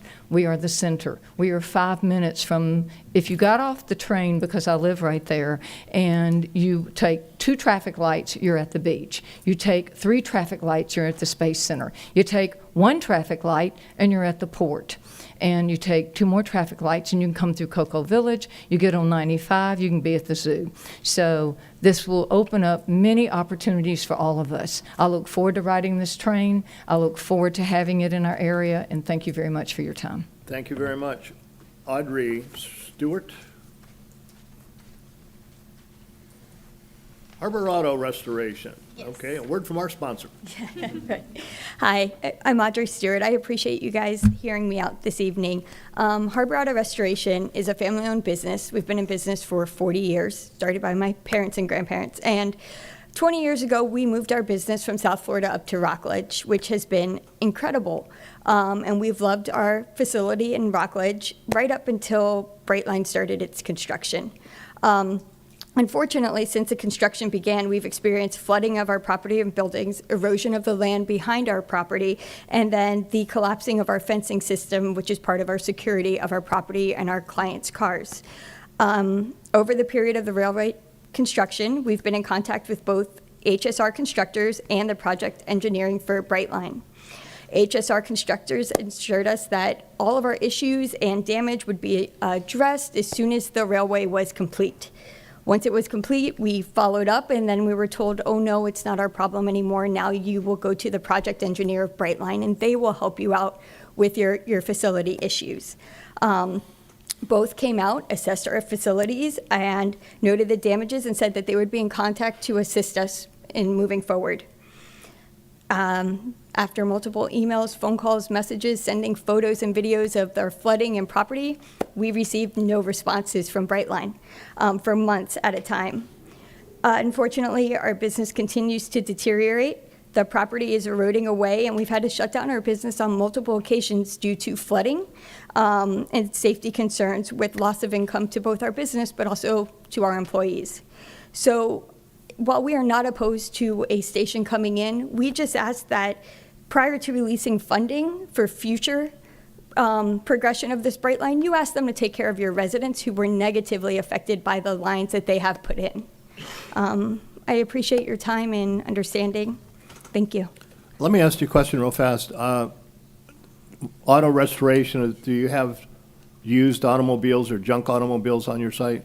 We restore classic cars from, basically customers bring them in and we bring them. Okay, so it's not a junkyard? is No, what- it's not a junkyard. Okay, We're a I just, restoration I business. wanted to just make sure that was very clear tonight so everybody heard it. Thank Yes, you very no, much. Yeah, thank you. All right. So, Chase Chambliss? Mayor. Good evening, Hello, Mayor. Commissioners. I'm Chase Chambliss. I have kind of a couple of points here. I'm new mayor of Palm Shores. I replaced Carol McCormick about 10 months ago, and I'm here to support this initiative, support Mike Blake and his team, and also Commissioner Steele in passing this initiative. I believe that Cocoa is ideal for location.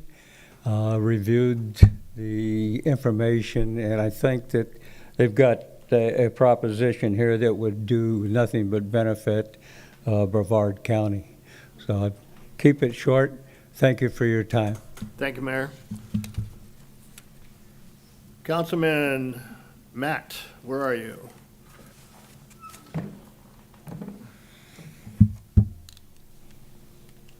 I'm getting older.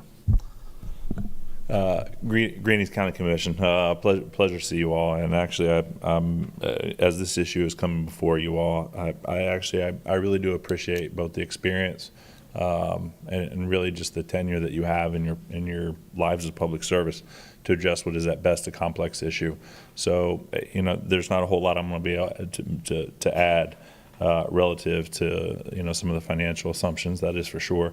And so, Commissioner Tobias, thank you for asking those. The scrutiny, Member Feltner as well. I know that fiscal conservatism is a practice and a reality. Member Pritchett as well, and Member Goodson. So thank you for that, because those questions will make this better. The experience that you all have as a body will make this project better. So I do ask that you make that consideration. My consideration is simply this. Many of you were in service at some point in time when the space program shut down. And it took a community to come together beyond just one single entity to change a community. I know that when the city of Titusville decided to do a secondary bond for Exploration Park, when there was not a whole lot else there, I'm so grateful to that decision, because the reality is that when you go across the park now and look at Blue Origin and the investment to SpaceX and the space and our space community, that is a transformational change. The city of Cocoa, we share so many issues collectively, and this is one of those opportunities to make those transformational change to a community that we all represent. As a representative for District 3, I'm about ground zero where this thing lands, and so from a community standpoint, I bring myself and the voice of our community as well. From shared investment, the one thing I would hope that you would consider as well is, for all the money that we spend into beach re-nourishment, I've never gotten $1 from somebody from the beach. And yet we still do that because it is a shared benefit to all of the community. When we talk about laying as a utility the fiduciary responsibility to ensure that we have water access well into Vieira and beyond, right? Well into Vieira, we make those investments long before any of us will continue to serve. It's the same similar investment and the consideration that I would ask to the benefit of our entire community. Florida ranks the 15th largest almost economy in the world, depending on who you ask. And within that 15th largest economy, the question becomes, what role does Brevard County have in supporting us as a state and we as an economy and we as Floridians? I think that Brevard County's role is significant and substantial. When we talk about being a quintimodal, including from spaceports to train travel, the reality is that we already, myself and my wife, as for work, take the Brightline down to Miami about once a month, and it's 1,000 times better than having to drive there and back. So in practical reality, I say thank you for your consideration to this, and I would just ask that every time we've made a large investment into ourselves, it's paid off and we win. So thank you. Thank you very much. Candace Rogers.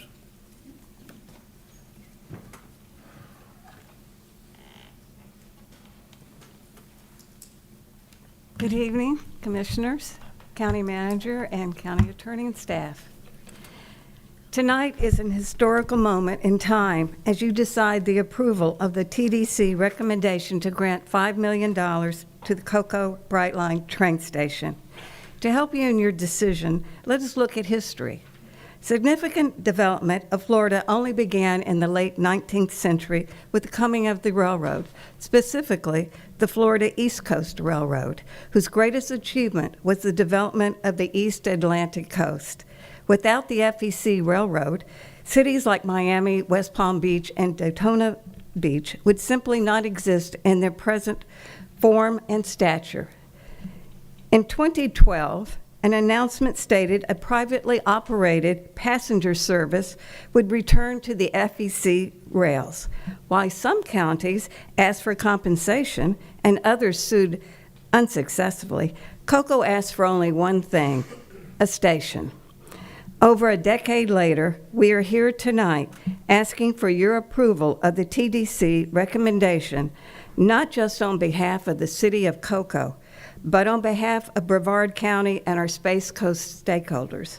Yes, it will be an economic spark for Cocoa, but also for Brevard County. We'll be seated at the same economic table, benefiting from what will be the most inclusive, wide-ranging, transformative grant the TDC has ever recommended. I kindly ask that we all get on board and make this opportunity a reality. Thank you.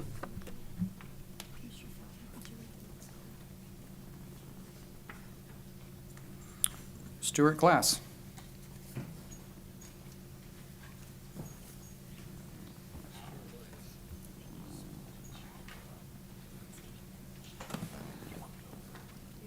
Good evening.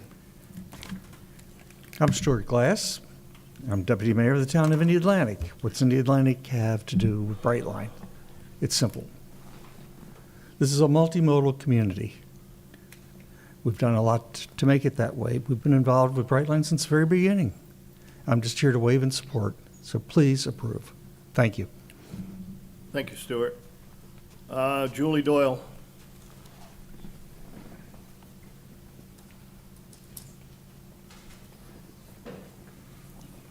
Good evening, Julie. Good evening. I'm also here to wave in support. My husband and I have lived in the county for many years, and we've seen the evolution of the county, the passover from Pineda to I-95, the avenue being built in Vieira, and those were all good changes. We got more infrastructure, we got more jobs, we got more access to goods and services. We expect that Brightline will do that same kind of effect, but on steroids for us. I work for a major defense contractor. My husband works in the public sector. We come across many, many people in our daily lives, and we have not heard one person say that they were against this. The business community is well behind this. The taxpayers are behind it, and we want this effort. Every time I saw that Brightline pass through here without stopping, I have to tell you, it pissed me off. I felt like we were missing out. We were missing out on a piece of the pie. We were missing out on the access to get to the airport, to go south. We were missing out on opportunity. And we have to not just look at who gets off at the station. We need to look at what the station is going to do for that surrounding area. All of that, you can look up the Brightline effect, all the development that's occurred in the area of the various Brightline stations up and down. I worked for many years in Palm Bay and Malabar, and I have to say that what is good for one area of Brevard is good for all of Brevard. It's good for all of us. It will draw people to, yes, to that part of the county, and it will also help develop what we know to be a somewhat blighted area, which is good for all of us. It will bring in shops, it will bring in restaurants. You had a whole presentation by professionals on what it's going to do. Look at what, when I first moved here, the avenue didn't exist. I moved away for 4 years, I came back. Look what's there. Now look what's around it. It's amazing. All the condos, all the places, the hotels, and all those people, you need places to live for those people that work in those defense contractors that are up and down the county, not just in Cocoa Sea. They're in Malabar, they're in Palm Bay, they're up on the Space Center, and we need this, and it's good for us, and please support it. Thank you. Thank you very much. Senator Sullivan.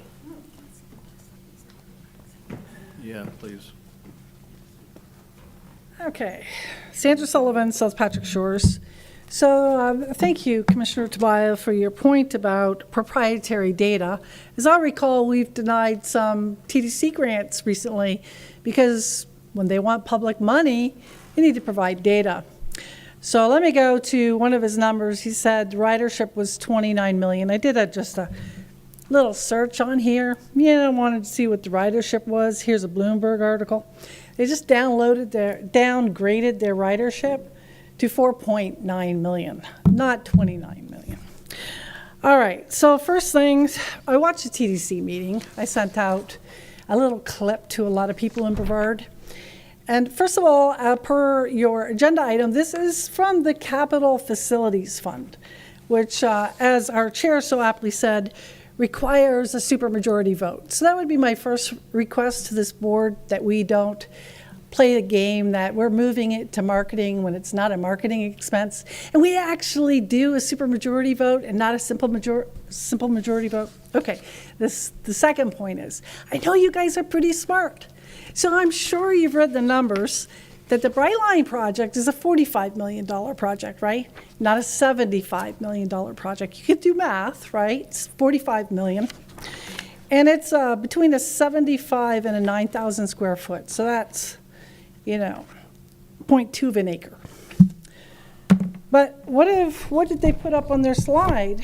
They're looking for 75 million. So by their presentation that they did, and they were very transparent about this, this is a mixed-use development. This is for hotel, for restaurants, for housing, et cetera, et cetera. We're not funding, what they're asking here is not for funding Brightline. It's for Brightline plus all these other businesses. Okay, last thing I checked, we believed as fiscal conservatives in free market, right? Now, one last point I want to bring to you guys is I've been here. This is my 6th year. I've seen the Brightline lobbyists come here many times, okay? And I think it's about time that if you're going to give public money, you negotiate a better deal for Brevard, because as D3 Commissioner brought up before, in 18 years, we're going to be burdened with, and I think he mentioned 7 stations in Grand Vicaria, 7 crossovers. We're going to have a lot of fiscal responsibility to maintain those. I think you guys have a fiduciary responsibility to the people. And I'll just mention, I looked up what it costs for the Boca Raton station that they talk about, $16 million. So maybe it's a really good idea to verify numbers before you start handing out millions of dollars of taxpayer money. Thank you. Thank you very much. Yvonne Minus.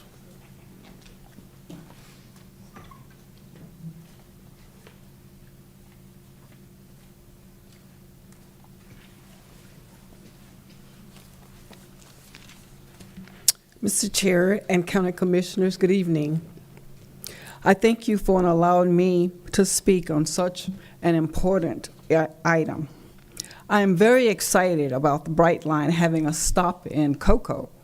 However, living in Melbourne, I would have had or chosen for that to be a stop in Melbourne.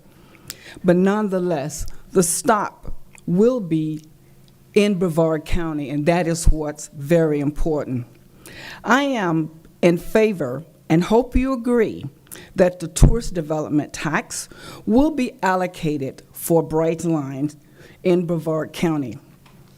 During the back-to-back tragic accidents that happened in our district, in my district, or better yet, the district that I represent, I cannot say how Brightline, in my opinion, bent over backwards, meeting with the mayor, several staff members, and myself, including our city manager, to aggressively put in measures to prevent any further accidents and fatalities.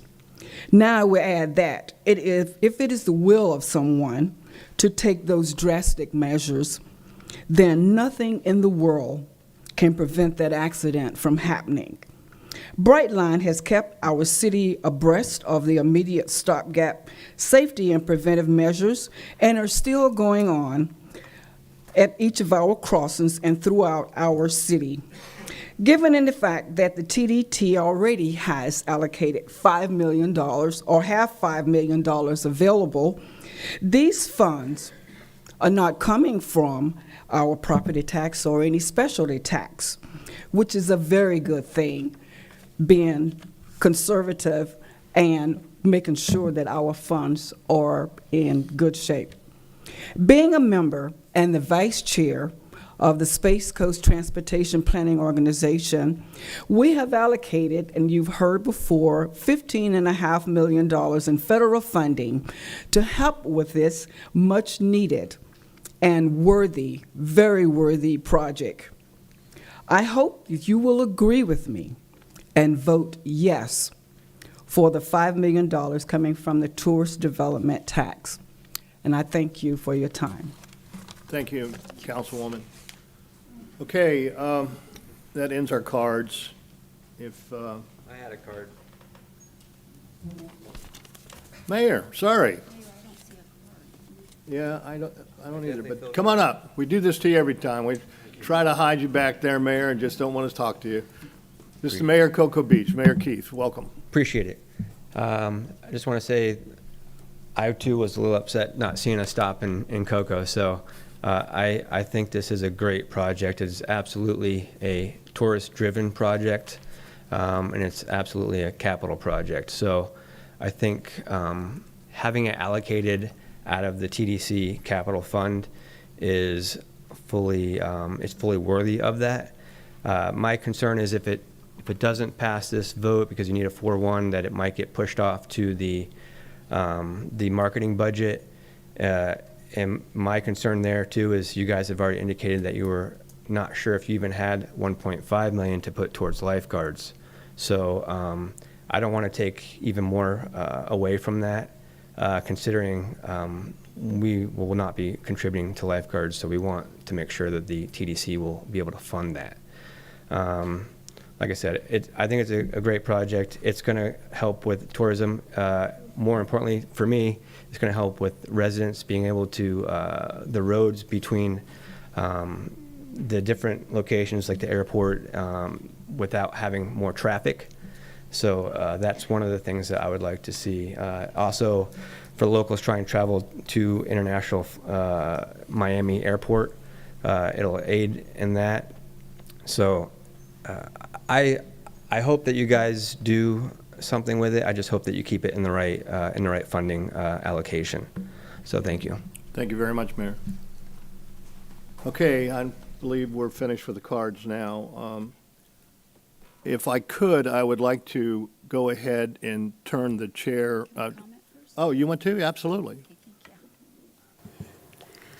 Thank you for the opportunity, Chair. I appreciate it. I just a fun, interesting thing. Miss Julie, I think you're Canadian because pissed is a Canadian word. And there's not too many of us use it, so I'm with you on that one. I remember back when we started working on the Brightline, actually it was the term before I came on, they had to work through the hard stuff of the train, trying to get the tracks down, and everybody was so mad about a train coming. But everybody's so in favor of a stop. And as pissed as they were about the train, everybody wanted a stop.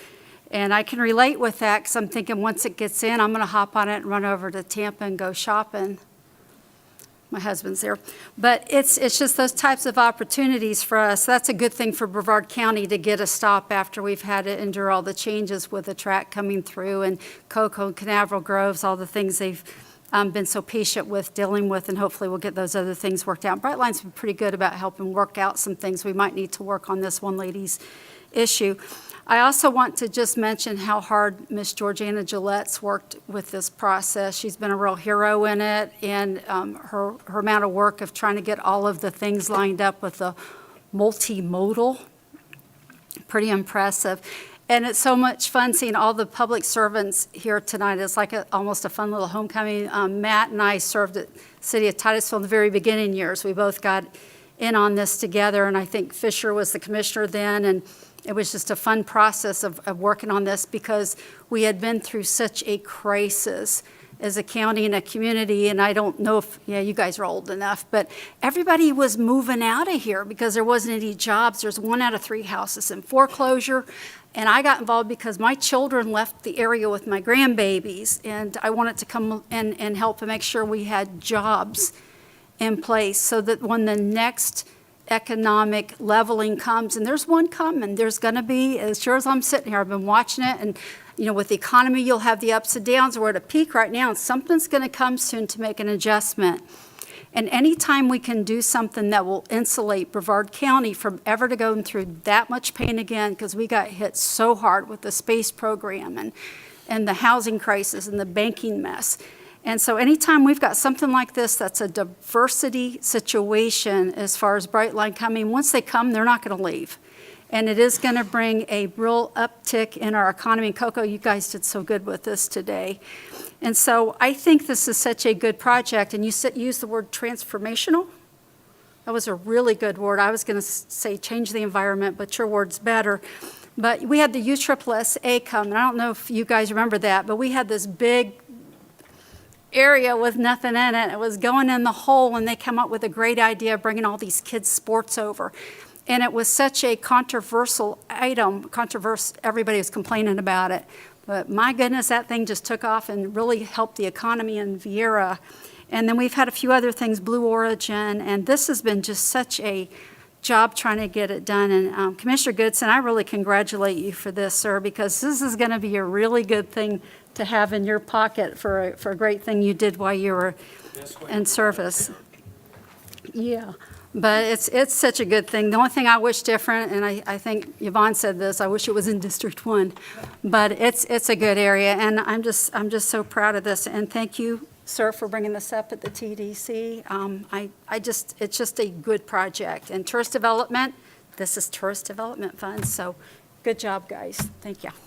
I think Commissioner Feltner, did you want to speak, or Commissioner Goodson? Thank Yes, sir. you. I'm just going to bring up some things that we all need to be aware of. If we do approve this tonight, the grant would only be used for this. It would be used for nothing else. If it's, and also I want to make sure this doesn't lay there for years. If they don't meet certain milestones for that grant to stay there, it might wish to come back to us for reapplication, okay? The other things that COCO, I hope get Brightline to agree with. If you know anything about parking revenue, the port gets it. The port gets it. COCO, I had a meeting with Brightline. Brightline said absolutely not. I had a meeting with COCO, and they said, oh, we're getting it. So I hope y'all settle on who's getting a share of the parking fee. Because if you take a 400-car parking lot times just 300 days, it's like $4.5 million. Okay? Now, they say they need it for operating costs. I'm not sure of that, but that's what they say. I hope you do that. The other thing that's going to be a problem for the city of Cocoa, if they control access into their own parking lot, then how are you going to get your taxis in there, your Uber drivers, and your shuttles? The port fights that all the time. If you know anything, they're put on the back of the line, which upsets taxi cab drivers because they produce revenue by trips. So that's a concern I have. So that's something that you need to work out with Brightline. Because if not, you will live in utter chaos and aggravation.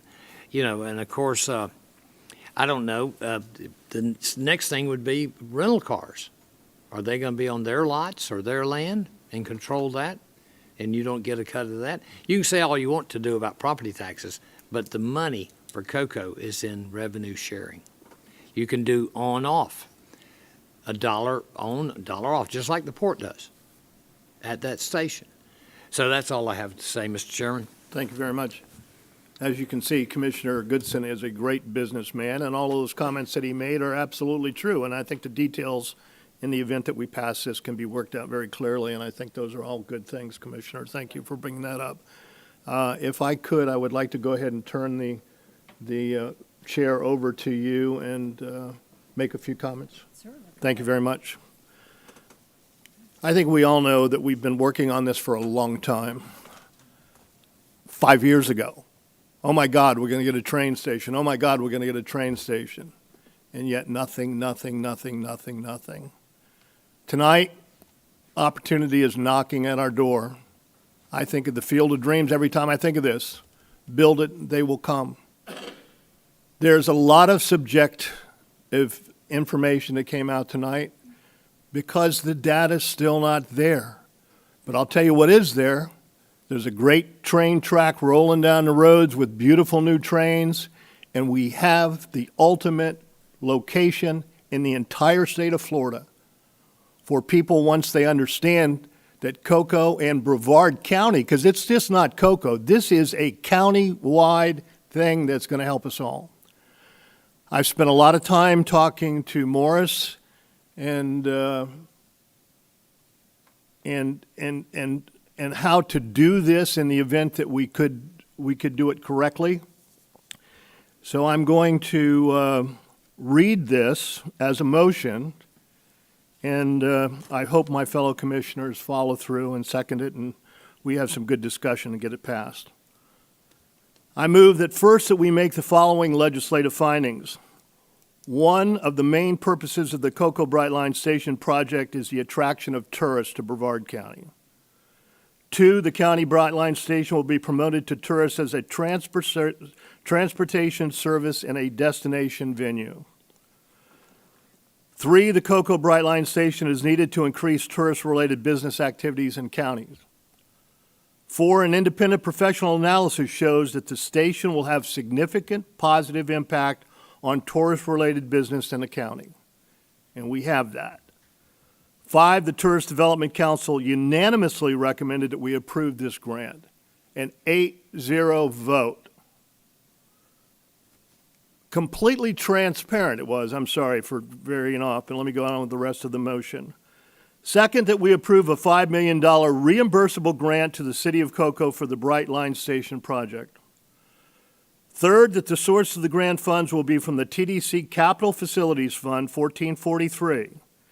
If necessary to administer the grant, the City County Manager is authorized to transfer $5 million from the TBC Capital Fund 1443 into the TDC Marketing Fund 1441.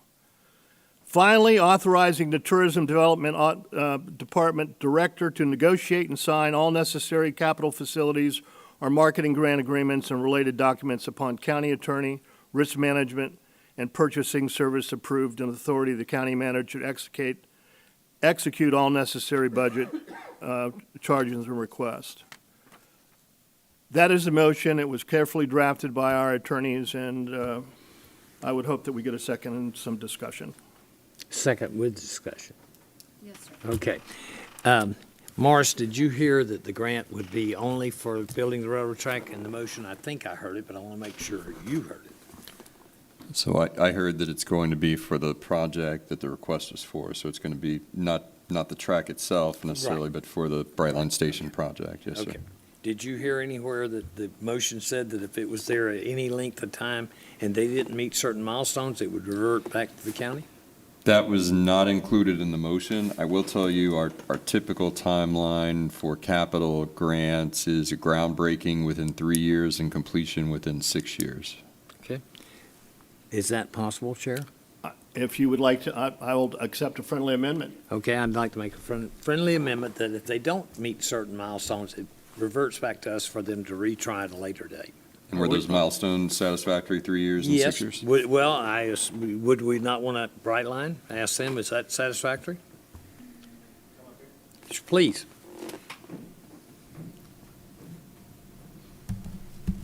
Commissioners, that timeline works. I mean, that time, if you think of the timeline with this, the grant application, which would go in at the end of May, would be awarded or decided upon by by 2024. You would spend about 12 months going through environmental approvals, site design, engineering design, and then you have a 24-month construction timeline. So that would work. Then Okay. that's Is fine. there a second to Commissioner Goodson's friendly amendment? My motion, Right. yeah, so, You want to include that? in your yes, I motion? do. I want to include that in the motion. Can we get a second then, or do you want to answer? You have a first and second. Okay, I'm talking about the amendment. Hello there, Jason. Get going here, boy. All right.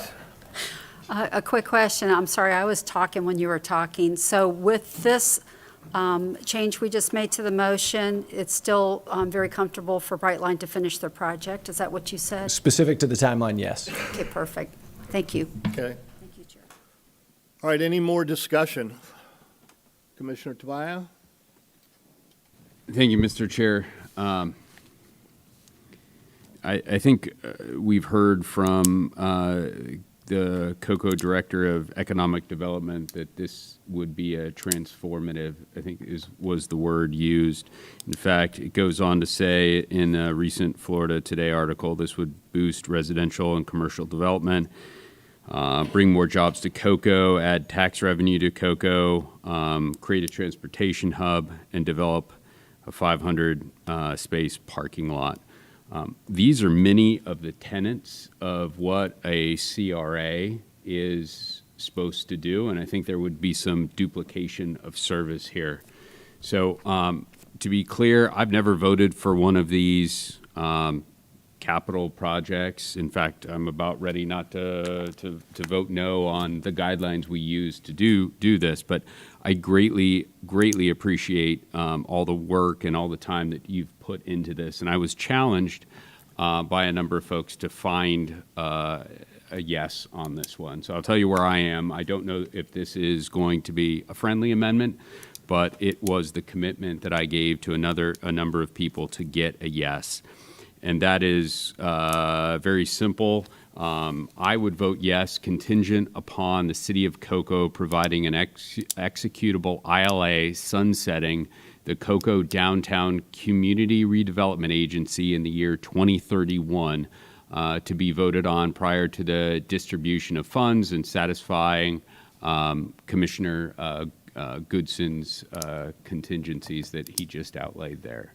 So that's what would get me a yes. If that's a friendly amendment, you'll have yes. If that's not a friendly amendment, then I unfortunately would have to vote no on this. I'd certainly be more than willing to discuss this, but I've spoken with a number of folks over in COCO, and they've all been receptive, not agreed with, but they've been receptive to having a discussion on that. So I don't know if you're interested in getting the vote, but that's what it would take for me to be a yes on this. I'm more than willing to discuss anything. Can I ask Commissioner Feltner? just a question for clarification?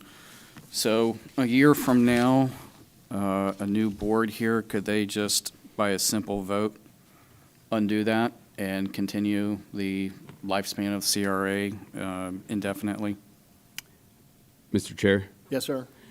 Since it would be an interlocal agreement, I think they would have to get buy-in from the City of COCO. But I don't see any reason. I have faith in you, Commissioner Feltner, for passionately supporting the opposite side, but theoretically, the answer to that is yes.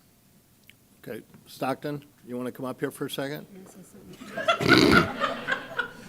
Yes, sir. Yes, ma'am. Thank you. Real quick, Mr.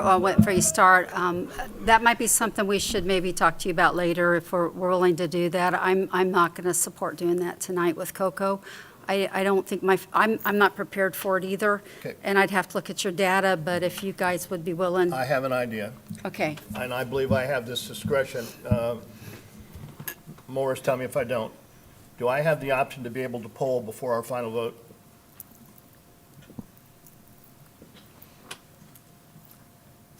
You mean ask commissioners individually Correct. aloud Right where now, they right in stand? front of everybody with the poll. This is not the final vote. You can ask them, as long as they verbally announce it out loud. You can't do a secret ballot or anything like that, but if you can ask them to announce where they're at, and if they're willing, that's up to them if they're so inclined. Okay, I know where Commissioner Tobias stands, but you need to say what you're going to do. You're going to, it's no unless you get what you want with the CRA. Yeah, I'm sorry if I wasn't All clear, right, so that's there's correct. one no vote. Rita? I'm agreeing with your motion. Okay, so there's 2 yay votes. Mr. Feltner? No. Mr. Goodson? Yes. Okay. With the amendment. Yes, sir. All right, well, I'm going to close this out then and in discussion, unless there's somebody else that has a question. And all in favor of the motion signify by saying aye. Aye. All opposed, nay. Nay. Carries 3-2. Thank you very much.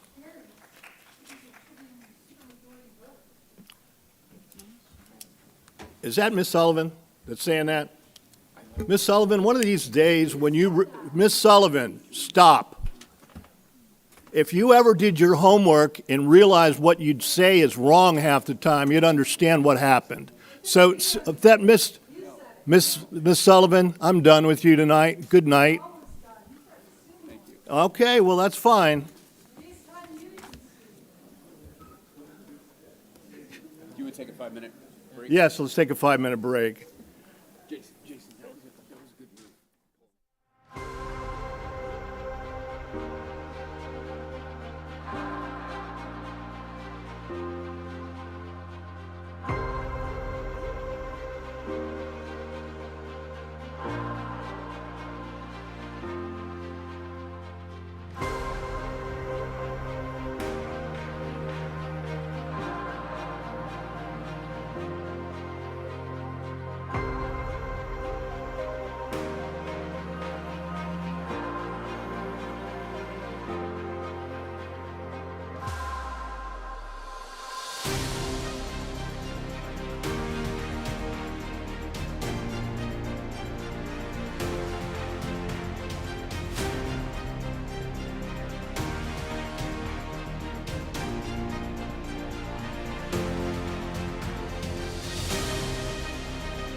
getting this done. We got some more stuff that's extremely important tonight. I was telling Commissioner Tobias, he always loses very elegantly. Yeah. If I could see, getting the tears out of my eyes. What's happened to my agenda? Oh, there it is. All right. We need to approve the fiscal 24-25 Tourist Development Council Capital Facility Grant Program application funding guidelines. Peter. Yes, sir. This is, again, another item from TDC, funding program of up to $1.7 million for TDC capital facilities grants. Again, this is the guidelines, application, and score sheet. There were not substantial changes this year over last year. Okay. Make a motion to approve if you don't have cards. No, we have no cards. There's a motion to approve. Is there a second? Commissioner Goodson seconds it. Any discussion? All in favor signify by saying aye. Aye. All opposed, nay. Okay. Such a surprise, John. All right. Let's go to the I-3, the grant agreement between Brevard County and the Economic Development Commission of Florida, Space Coast Incorporated. And County Manager, are you going to handle this, or you just want to call? Any way you want to do it, Commissioner. This is a request for a 1-year extension of the expiring agreement that I believe expires in October, the beginning of October. And it's a request by the EDC to have the funding restored at the grant amount that had previously existed for a number of years at $1,400,050. Todd, come on up. Thank you. So not many people can say pokriva. No. There you go. That's perfect. Thank you. Thanks, Todd. I practiced all night long because I knew you were going to be here.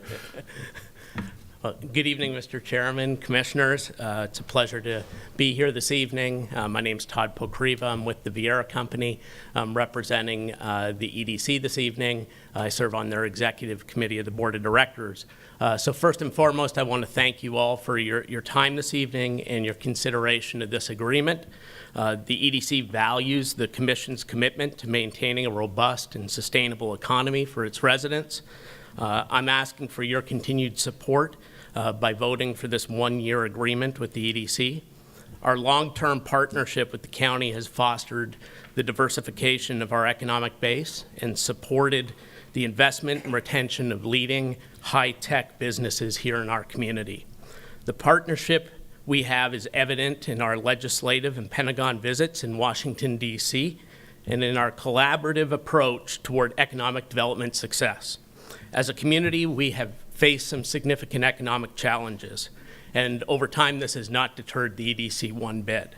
In fact, since October of 2010, we've been successful in attracting projects that amounted to over 8,000 new jobs with capital investments above $1 billion. This includes companies such as Blue Origin, Embraer, Lockheed Martin, and Space Perspective. While these projects are the easiest outcomes to notice, I'd be remiss if I did not address how our program of work extends beyond business development. The EDC works diligently to secure resources benefiting countywide programs, including infrastructure projects. In fact, we secured a notable $3 million towards infrastructure.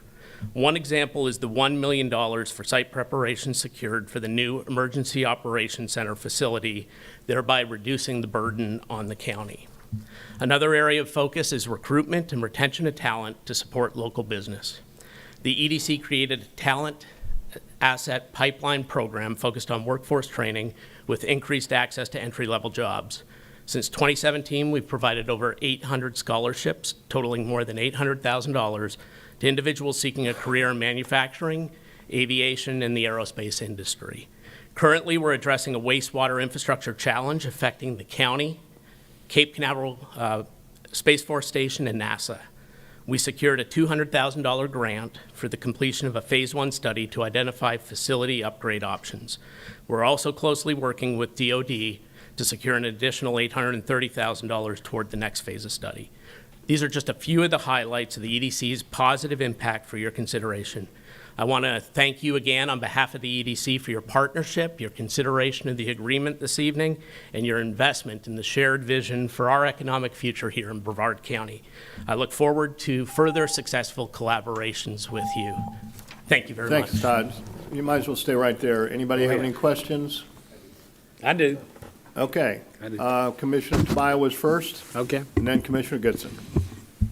Thank you, Mr. Pokriva. And clearly you're wearing a couple hats here, right? As Vieira, upper level management in Vieira, right, as well as the EDC. So I'll start with the Vieira one first, since I think that's the one that you mentioned. Is it correct to say, is it fair to say you're advocating for us to sign this contract? Yes, I am supporting the County Commission's positive consideration of this Super. agreement. Have you read the contract? I have a copy of the contract. That wasn't the question. Have you read the 28 pages of the contract? Yes, Okay. and I have staff here as well to answer any questions that you may have. I was just curious. Would the Vieira company enter into a contract without measurable deliverables? It depends on the nature of the contract, Commissioner Tobias. There are many, many contracts that we enter into. That does not have measurable deliverables. You said you read the 28 pages of this. Yep. My question to you is, can you name one measurable deliverable in that contract? I've read it many times. Right. No, I'm going to ask EDC staff to come up. Well, you said you read it. My question is, can you so name there's a one? program of work that you've been provided that details what the EDC is doing. Sorry, my question is one measurable deliverable, right? That I can measure. There was a success based on a measure, or there was a failure. You said you read it. Right. Okay, I have it right here. My question, can you cite the one measurable deliverable in this contract? Just one.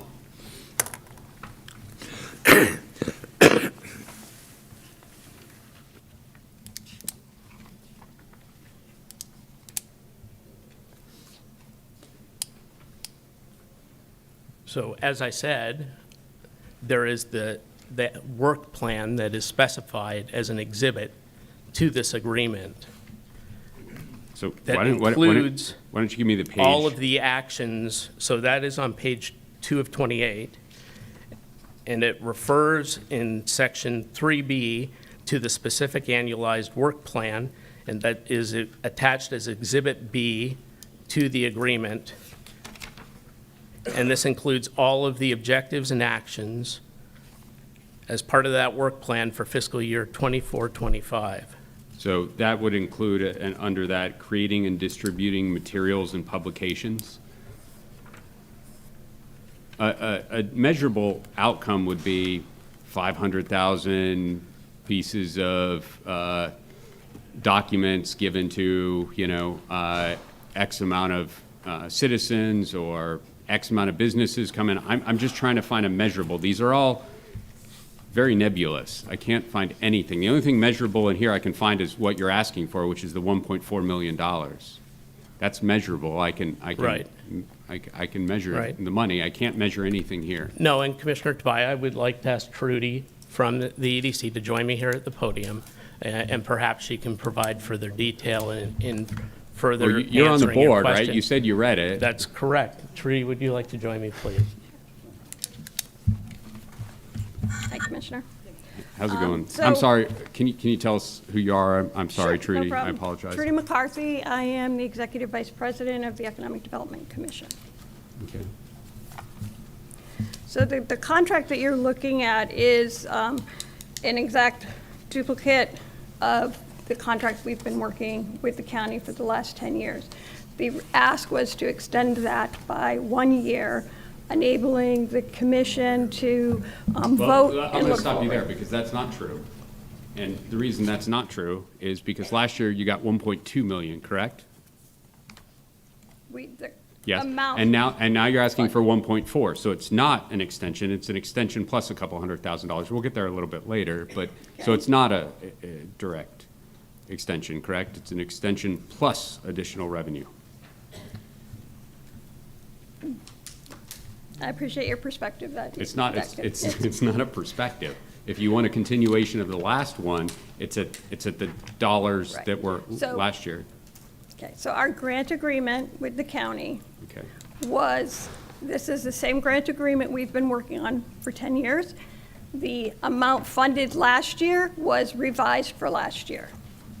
So the measurables that we provide to the county and to our board of directors is a monthly measurement. And in that, we provide different deliverables and different goals. So I'm that sorry, is but something. you're asking for revenue from the county, correct? Mhm. So it's wonderful that you give your board that stuff, right? But they're And the not. county, and the county they're- manager, that is Okay. provided to you. Okay, so you give them a flashy handout that, yeah, but it's wonderful that you do that. I appreciate it, but I'm just trying to measure success here. So can you help me here in the 28-page, hopefully you read it, in the 28-page document, how I can measure, and the fact that it's a copy of what we've done in the past doesn't mean, I haven't voted for these ever. I'm just asking for a measurable deliverable here. There is not one measurable deliverable. There are plans of actions with objectives. That's all I was looking for. There is not one measurable deliverable, which is counter to what we heard from Mr. Pakriva, who said there were measurable. You understand why I'm having some concern here? We have objectives. And then my follow-up to this, and this would go to Mr. Pakriva here. Why, if it's a copy of last year, we're getting nothing new, why would we want to move forward with an extra couple $100,000? If you are getting nothing new, you're a business individual, right? If you're getting the same contract, getting the same services, which are nothing, we've just been told, no measurable deliverable, why should I pay more now for no measurable deliverables? I'm not following that.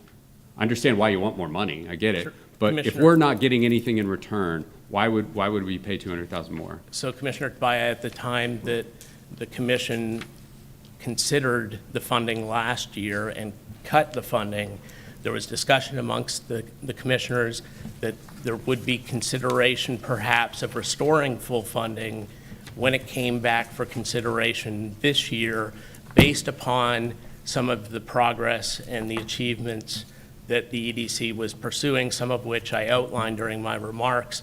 And those were reviewed with individual commissioners and the county manager's office in meetings leading up to this meeting today. Okay, so there were no measurable, just to reiterate one more time, I appreciate it, right? There were no measurable deliverables. You didn't meet those because you can't measure them, right?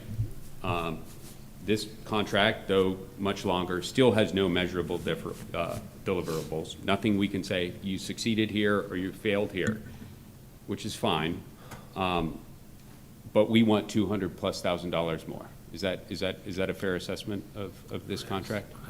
Tell me if I'm wrong. No, we're asking for a restoration of the funding that was in place prior to the action of the county commission. What extra are county taxpayers getting in this contract that they didn't get in last? I'm asking because I don't see anything in this. In fact, you have a person who works for you saying there's nothing in here. So what, there's not one measurable deliverable before, there's not one measurable deliverable now. What extra are we getting for that $200,000? In fact, I would argue that we're probably going to get less. And let me explain why we're probably going to get less here. And tell me I'm wrong, right?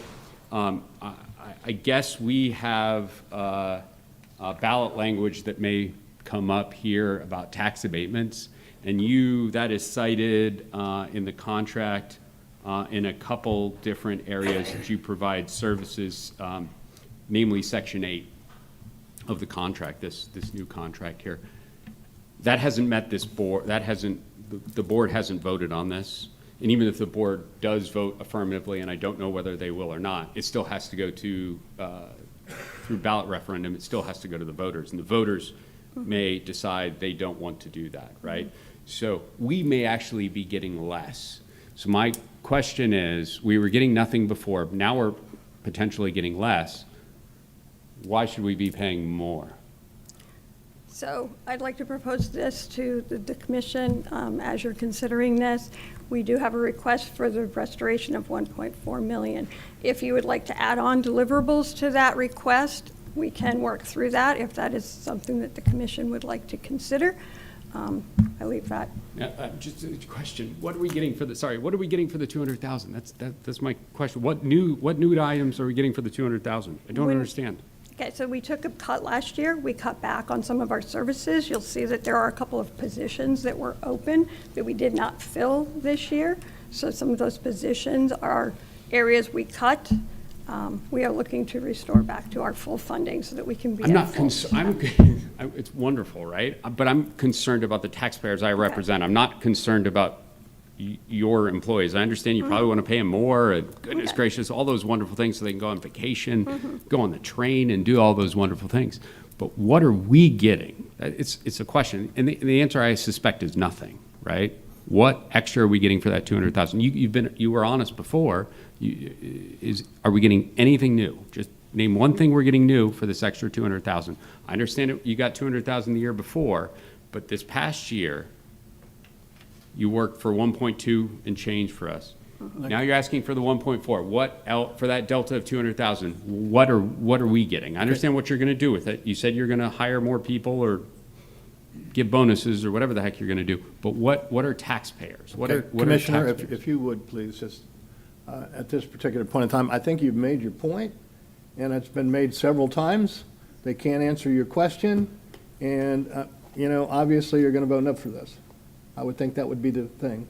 I mean, I don't know how many more times you can ask them and not get the answer. The answer is nothing. Okay, but well, she hadn't then, said. She then hadn't I said, guess she hadn't I guess said we nothing. should say touche and move on so that we can get through with this. Unless you have another question. No, all I wanted to hear her say was nothing. She was very honest, and she said we get no measurable deliverables. Okay. I thought we were going to get no, and I didn't want to lead on to that question. So that being said, I appreciate it, and you don't have to say it. The chairman saved you on that one. I apologize, Commissioner. I wasn't trying to be disrespectful. No, you're not. Your point was made, I think, very, very clearly. Okay. Thank you. All right, Commissioner Goodson. Yes. Do you roll over any money at the end of the year, or you just spend it and it's zero? There was one year where we did roll over some funds that was invested back in the following year. So we work just to budget accordingly so that we spend the funds year by year. And you're that good on your budget that at the end of the year, you have zero left? We have other grant programs that we work with that are leveraged three-year funding. So the funds that we expend are broken out into the different grants, and then private investment fills in any extra. Okay. Now, there's a fee for Vera to be in the EDC, correct? Mm-hmm. Okay. How much do you raise in the fees that you charge other businesses to be at your table? And I'm sure you're going to tell me this if you get to be the junior hat player and the main hat player with the ball. So there's different fees, correct? Correct. Correct. How much money you raise doing that? So our current fiscal year budget allows for $840,000. You raise $840,000. That's good. And of course, I remember one time when you cut out all the small businesses because it was too much aggravation. Is that still true? You have to be of certain statute to be on the board. That is not true. So you take a painter that just opened up at $50 fee? That's not true either. So where does your fee start? We have a nonprofit rate and an individual rate of $750, and then goes up from there. So $750 I could join if I If you're had an a individual peanut owner, stand. entrepreneur. Okay, well, I'm glad you went back to that because one time you didn't. That's all my questions. Okay, Commissioner Pritchett. Thank you, sir. Last year, oh, by the way, you're Canadian, aren't you? I thought you'd give an opportunity for a second, so I get it right now. But the thing that I want to make a comment on is last year we kind of got you for a discount. And let me ask you this: how many people are on your board? Approximately 160. Okay, but on your main board, I know Mr. Pakriva is The there. executive committee is approximately 40. Okay, and just a few of them, what are their occupations? You run a whole area here, and do you still have an astronaut? We have a diversity of representation. We have service providers. We have accountants, lawyers, real estate agents, developers. Very smart people. How much do they get paid a year to do that? Nothing. Nothing. Okay, that's my point. So you've got all these people that donate their time to put this together, to find ways to bring in and increase our economy. And they're not taking salaries. If they did, we couldn't even afford this. So when you look at the amount of money we're investing into this, if we try to do it on our own as a county, we'd pay so much more than this for the opportunity to bring in economic development. And I'm always very strong on the side of it, because again, I said it earlier, I remember being hungry and being in critical conditions where we weren't making it. North Brevard was bad. And so anytime that we can create job creation, I'm in. And as long as you're doing that job and there might be not things you can measure what you're going to do going forward, well, we can definitely look back in the back and see things that have come because we went ahead and made moves. The Space Force. You know, I got to sit in on some of those meetings when there was that strong working for bringing more of the military presence, and Linda Weatherman was really involved. And I've been up to Washington one time, and thank goodness I don't have to go again, but we'd walk into a room and all these generals would say, "Hi, Linda, hi, Linda." I mean, she gets up there and she's just a shaking and a moving. And maybe if Linda wasn't there, I might not support this as much, but you guys don't take a salary. The amount of brains that come together to try to work this for our county is pretty phenomenal. So I don't know if you're going to poll it later or not, but I'm definitely going to be supporting option one with y'all tonight, because you took that hit last year, and it's not that we're giving you more, we're restoring you because we put you on sale last year. So that's the way I'm thinking of it. Commissioner Pritchett, would you take the chair, please? Certainly, sir. Thank you very, very much. I serve on the EDC and spend a lot of time there, and I absolutely understand Commissioner Tobias' questioning on deliverables and things of that nature. And candidly, I haven't read the contract either. I'm just going to tell you that right now. But what I have done, and I've done for years now, is I've sat in those discussions when we brought in Brian Holtz, who used to be OneWeb, and started conversations about a new company called Mangata, and started other companies. And what we did for them was we found them the land, we got them in touch with the right people to permit their land, and we got them to the point where they could get conduit financing from Space Florida. And then we went out and helped them get all their permits, which would have been 2 more years of time. Now, would that have been measurable? I don't know that anybody would ever done it or measured it, because we were doing it secretly behind the scenes to get it all done. Oh my gosh, secretly, yes. We went over and met with the St. John's Water Management District and got a permit that's public record. Oh my God, it's a big secret.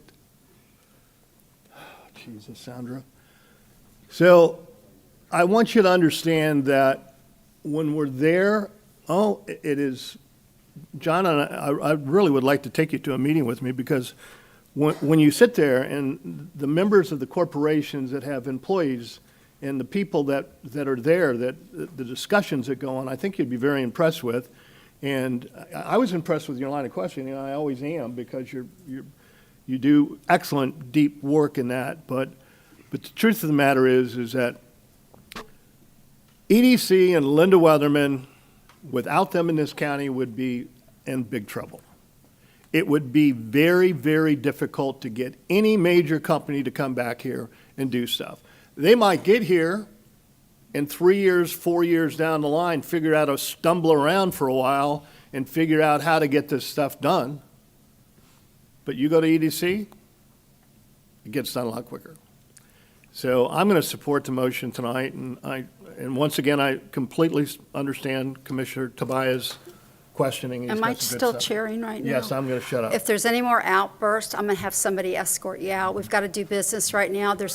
Ma'am, officer, will you please? We just can't keep doing this. Is there a card? No, but it'll be time for that, but we don't talk out from that area when we're For having who? conversations. It's just not good atmosphere. Can't get business done. We haven't got to that part. We haven't got to the public comments. Commissioner Steele, you're welcome to jump back in right Okay, now. thank you. Pardon me? Are there any other cards on I-3? I don't see any other cards on I-3. Okay, we're back.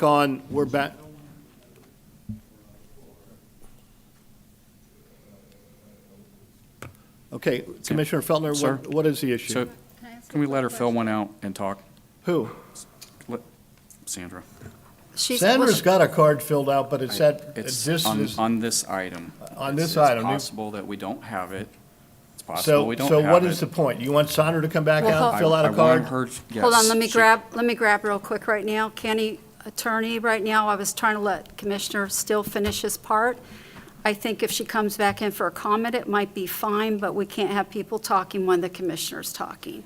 I absolutely agree. I think she should be issued a stern warning and let her know that the next time it happens, she'll be removed for so Okay. doing. But right now, so Commissioner Steele can finish his conversation, this is all right now. We'll let her come back in. Absolutely, and he can call the cards when All right, he's well, ready that's fine before then. calling the vote. I'm going to turn this Commissioner back to Feltner, you now, thank you. sir. Commissioner Pritchett, thank you. Ms. Sullivan, if you come back in and fill out a card, you may come up and speak. And once again, any more outbursts from you in the audiences by yelling or screaming at the dais, we're gonna have you removed. So you may fill out a card and make your comments after. What is your point? You want him to do it now? No, sir. Right, No, okay. Just go ahead, sir. All right, I got the chair back. All right, so anyway, I'm finished with my comments, and Commissioner Feltner, do you have any more comments on the EDC?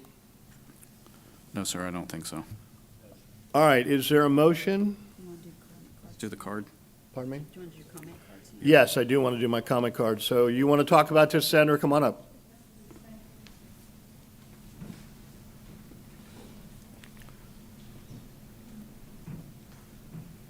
See, she had filled out on the, this was the wrong card, but that's okay. Yeah, right. Yeah, right, that's fine. Sandra Sullivan, South Okay. Patrick Shores. Yep. Card Yes, for I did fill out a Okay. card for this item, and I confirmed it with the clerk in the Okay, back. cool. Thank Yes, you. Trying to thank you. find it. Sandra, it doesn't have to be like this. We can. No, absolutely, but I saw this moving towards a vote, and I wanted just to give you the courtesy that I filled out a Okay, card. So, we're good. Thank you. So of interest of this item in coming here for many years has been a number of companies who, under the EDC, have received abatements only to find out that they did not fulfill their contractual obligations, and those abatements were terminated. Those projects didn't work out. Several of them, actually. And so I actually have a proposal to make to the county, because I see from our budget workshop that we have considerable fiscal challenges ahead of us. And I think we have some duplication of what the EDC is doing with NBEDS, the North Brevard Economic Development Zone. And Commissioner Tobias, when he campaigned on doing away with NBEDS. What I propose is renaming, and it's related to this, renaming NBEDS to the Brevard Economic Development Zone. And the basis for that is I did a search. I wanted to know how other counties did business if they had a separate entity as an EDC. And this is Fort Lauderdale, and theirs is internal, it's on their county website. One of the advantages of doing that is transparency and accountability, and you also have more in-house control of the direction that you're going in. You already have staff, Troy Post, on staff, full-time employee to doing economic development for the county. And certainly that could be expanded. So you would save $1.4 million, put that into developing those resources in-house, of course, having a board, working with the community, and it would bring more accountability and transparency. I tried going to EDC event, and I tried to make a reservation to go to one of their things, and they didn't want me there, okay?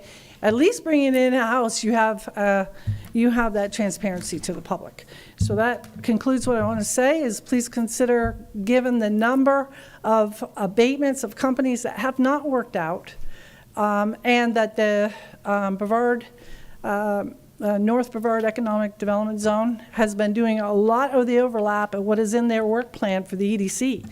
There's a duplication here that we don't need to have, and we don't need to pay twice as taxpayers. Thank you. Thank you very much. All right. Was there any more cards that we missed? I didn't see any. Okay. Is there a motion on the floor? There's a motion on the floor. A motion to a floor. Is there a second? Second by Commissioner Feltner. Option one motion. Option one motion. 1-year extension, then you guys can renegotiate next year. Did you second, Commissioner? I'll second. Okay. Any more discussion? All in favor signify by saying aye. Aye. Aye. All opposed? No. Okay, carries 3-2. All right, thank you so much. Let's go to item I4. Who wants to handle this one? It's Tobias. Oh, there you go. Thank you, Mr. Chair. Can I go with this? Yes, you can, please. Okay, I brought this to the board November 2019. It did not pass. We've got a new board here, so I'll go over this pretty quickly. If you're against it, that's fine. I was just recycling here towards the end of my term. So let me tell you what this policy would do. This is a sign policy that allows commissioners to put their name all over signs. So what this would do is apply to signs and equipment for signs related to construction projects that use county funds. This would include road signs as well as park renovations. It would also include joint projects with municipalities when county funds are used. Let me tell you what it would not do. It would not stop the signs from being put up with project information or contact information for the department responsible for the project. It would not apply to wayfinding or directional signs, in other words, this way to Commissioner Tobias' office. And it would not apply to signs already created. So the reason for this change, one single commissioner is not solely responsible for all of these projects, whether it be for construction or renovation. I just think it's doesn't send the best message when we throw our names up on construction projects as if we're responsible for footing the bill for all this. We're put in here for as placeholders for the next person, and our names probably don't deserve to be on those signs. So anyway, it's just a change from sign policies. Again, I think this is good policy, but if you guys don't agree, I will quickly demur on this one. I agree. Is there a motion to accept? Can I ask a question? Yes. Of Commissioner Tobias? Does this apply to constitutional offices? I'm going to punt that one over because my thought would be they would not be joining us on these road construction projects, but there may be a circumstance. I don't know if the sheriff has something out there. I'm just asking for clarification. On the face of the policy, the way it's drafted, it would apply to any signs for which county funds are expended, meaning signs in the way of related to a county construction project. Broadly construed, conceivably that could relate to a construction project of a county officer since they receive county funds, although I believe it's intended here to mean county in the form of Board of County Commissioners projects. Sir? Yes, sir. Well, Commissioner Felder. I'm reading here on 2B, for the purposes of the policy, elected official shall mean each person elected to a county office, municipal office, school board office, or other, does not include state or federal elected officials. So Commissioner Tobias, I'm happy to go with you here. I think we should just not, just make a point that it doesn't include the constitutional offices. That'd be my suggestion. You want to make an amendment? We accept that as a That friendly would be a amendment? that would be a friendly amendment. All right, fine. Then You I'll- okay with that? Good? That's the friendly amendment. You're good. All right. There's no other questions on this? I move to adopt the attached policy relating to the prohibition of district designation or elected officials' names on the signs and equipment as presented in the agenda packet with a friendly amendment provided by Commissioner Feltner, limiting it to county commission officers. All right, I'll second. Okay. Any more discussion? All in favor signify by saying aye. Aye. All opposed, nay. Motion carries.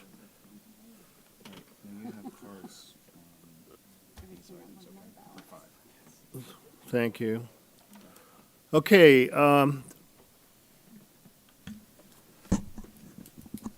Commissioner Goodson, you want to handle this one?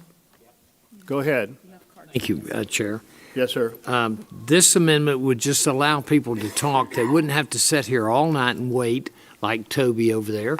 You know, that would let him talk first, and that's all. It simply does that. Okay. There's some cards out there. Saunders Sullivan, do you have a card on this one? Okay. Katie, I hadn't heard from you all night, sitting over there very quietly, being such a nice, good girl. Good evening, Katie. How are you? Great, how are you? Thank you, good. Good evening, everybody. My name is Katie Delaney, and I just want to thank Commissioner Goodson for bringing forward this change to the public comment policy.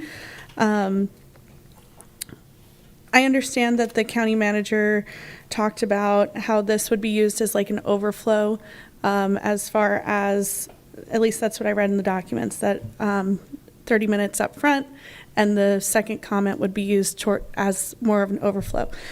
My hope and suggestion is that we could get to the point where we're extremely citizen-friendly and we open it up to both public comments for anybody to speak under. And since I have some more time, I'd like to speak on the, even though we're not making changes on it, the consent portion. I would love to see on the consent agenda the amount of money for each consent item to be on the page. Katie, I apologize, but that's off the subject matter of this agenda item. Okay, no problem. Again, I'd just like to thank Commissioner Goodson for this change. We're going in the right direction, so thank you. Okay, is there any other questions or discussion from the board? Commissioner? No, I was turning off. Okay, we done? I have a question for the sponsor, Mr. Chair. Why would I not? Yes, sir, go ahead. You two go ahead. Thank you, Mr. Chair. Doors are open. Mr. Goodson, on March 21st, 2023, the board unanimously voted to pass Resolution BCC 97, removing the second public comment portion of the agenda and removing the time limit on the first portion.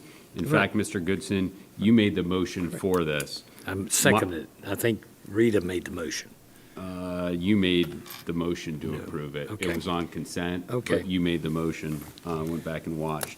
So my question, Mr. Goodson, if you voted to approve the Right. changes at the 3/21 meeting, and now we are reversing course. Correct. How do we know that we will not reverse course again if something changes? Well, we can only hope we won't reverse course because you'll be either elected somewhere else or leaving somewhere else. But I was new on the board at the time, okay? I didn't realize that this was that big of a thing for the public.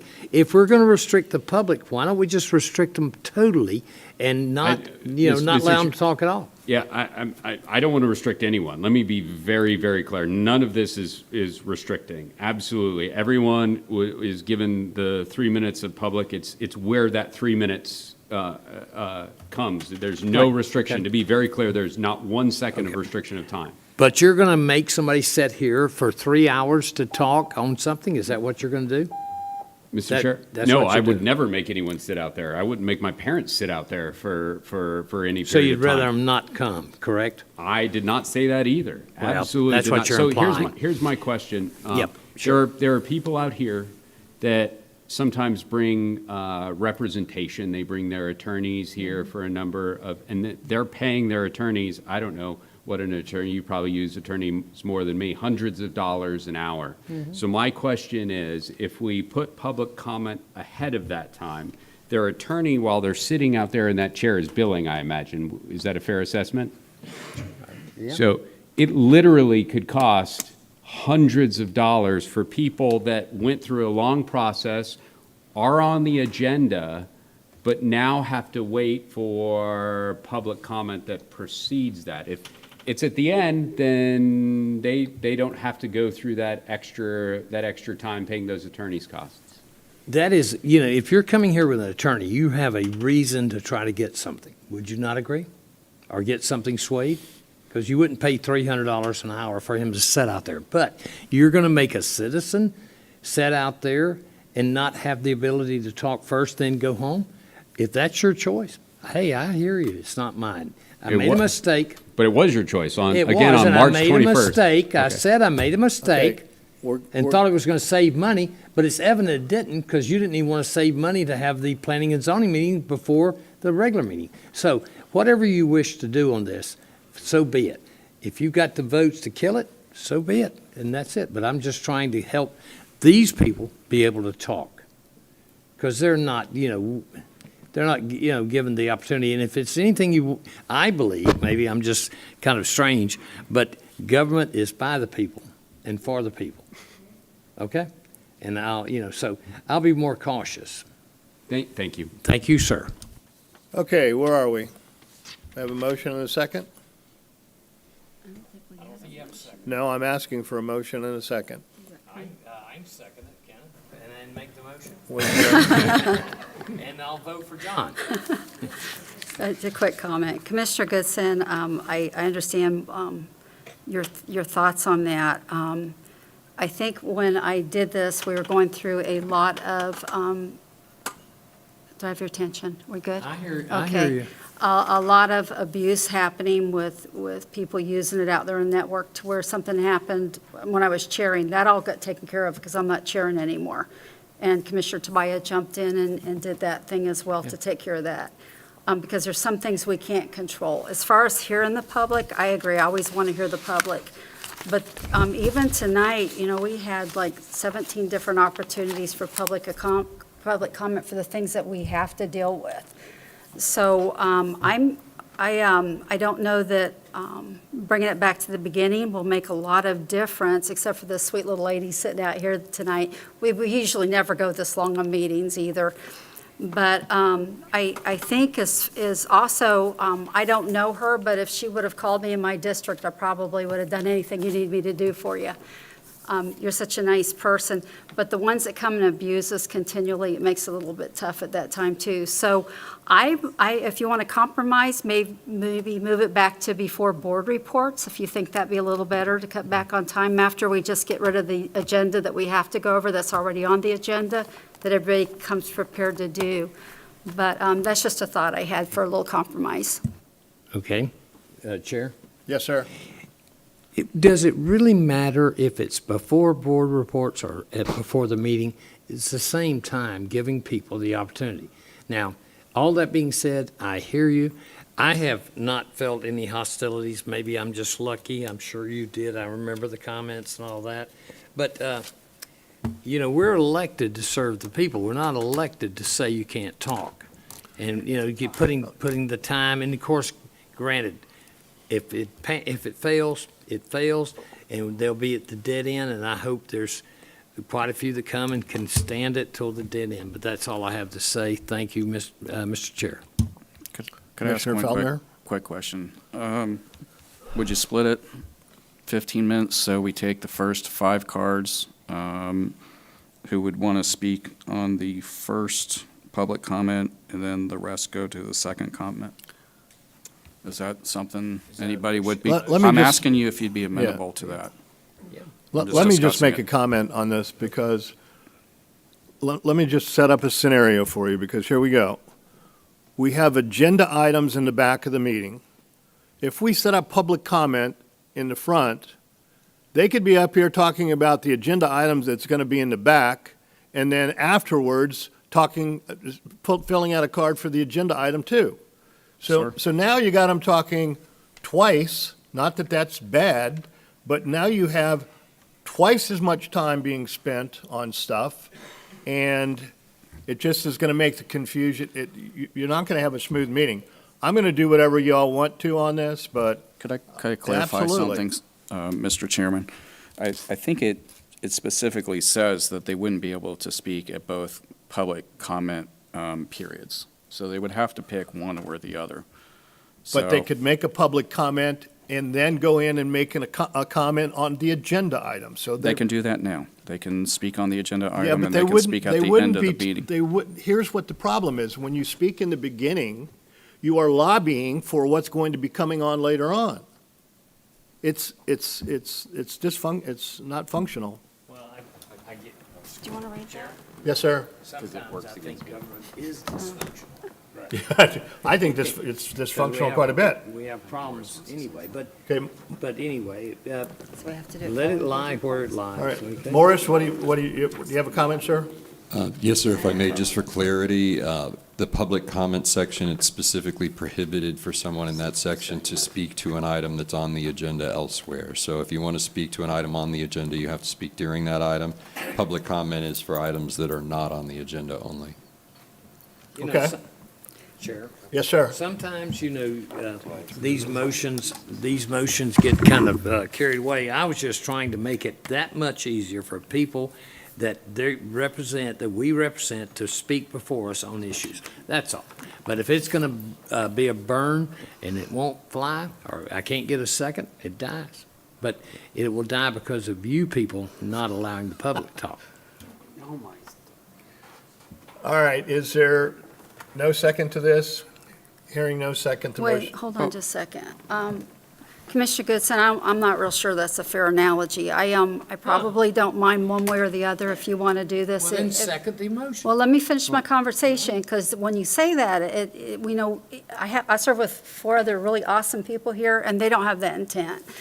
But from the things we were trying to deal with at the time, and I almost think I will second that as long as we do another one, adding to that the public does not come up here and campaign. If we make it a campaign-free zone, then that might help alleviate a lot of the problems we could have too at public comment. That would be a friendly amendment. Could I say something on that issue? I think that's well-intentioned, but I don't know how you police that at all. We did at City of Titusville, we had a campaign-free zone, people could not come up, so they're running for office, and we didn't have to mess with any of the campaign stuff. Okay, I don't see that being workable. Maybe we bring this back then, check with Okay. legal, so. There's a motion on the floor by Commissioner Goodson Yep. that I believe has been seconded by Commissioner Pritchett. Is that Correct. accurate? With it. Not yet? No. Yeah, I agree with yours. I would more than welcome that, because I don't want to see somebody campaign up there. Do we want to talk with the county attorney, make sure that we can do it? We did it I on would City like of to- Titusville, I would so. like to have his comments on it. That's lawful, you can do that. There's a fairly recent federal court case upholding a similar prohibition, I believe, in Daytona Beach. Okay, Commissioner Goodson, I also like what Commissioner Feltner threw out, that we divide it up in 2 and just have a certain amount, and then we take the rest to the end. 15 minutes would be 5 comment cards. Right. So somebody who That- does that- want to come in and talk Yeah. and get it out of the way and go home, We did I that before I I appreciate changed that, it. I do.